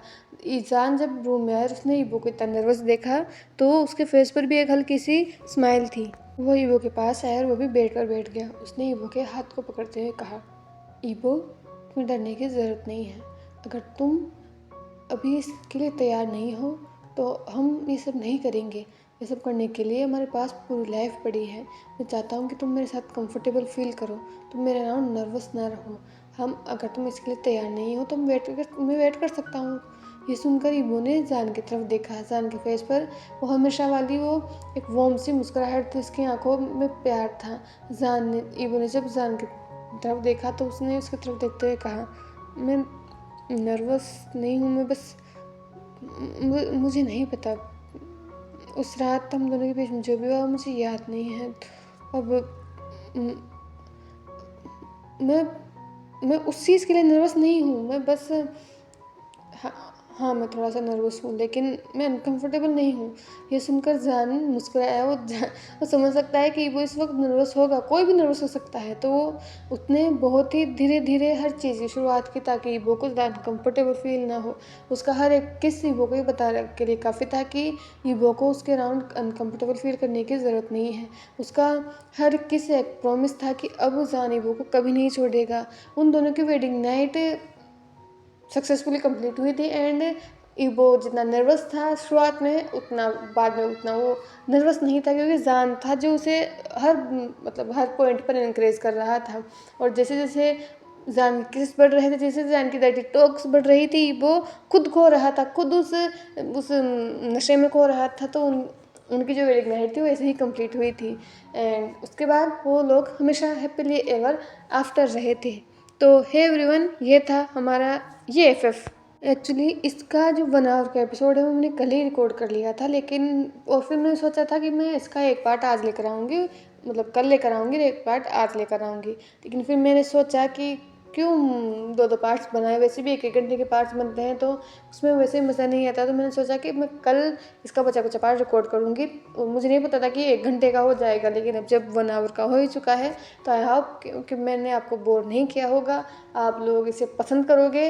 एंड प्लीज़ कमेंट करके ज़रूर बताना, मैंने 2 घंटे मेहनत की आपके लिए। प्लीज़ आप लोग कहते हो ना कि दी आप 2 पार्ट्स में मत लाया करो, एक लूँगी फिर लाया करो, तो मैंने ट्राई किया है। अगर बताना आपको पसंद आए, मैंने आपको कोई बोर तो नहीं किया है। कमेंट करना, वीडियो को लाइक करना, शेयर करना। एंड अभी अगर आपके पास कोई स्टोरी है तो ज़रूर बताना, नहीं तो फिर मैं अपनी लॉन्ग स्टोरी से स्टार्ट करने वाली हूँ। तब तक के लिए take care of yourself. Ta-ta bye bye, thanks for watching.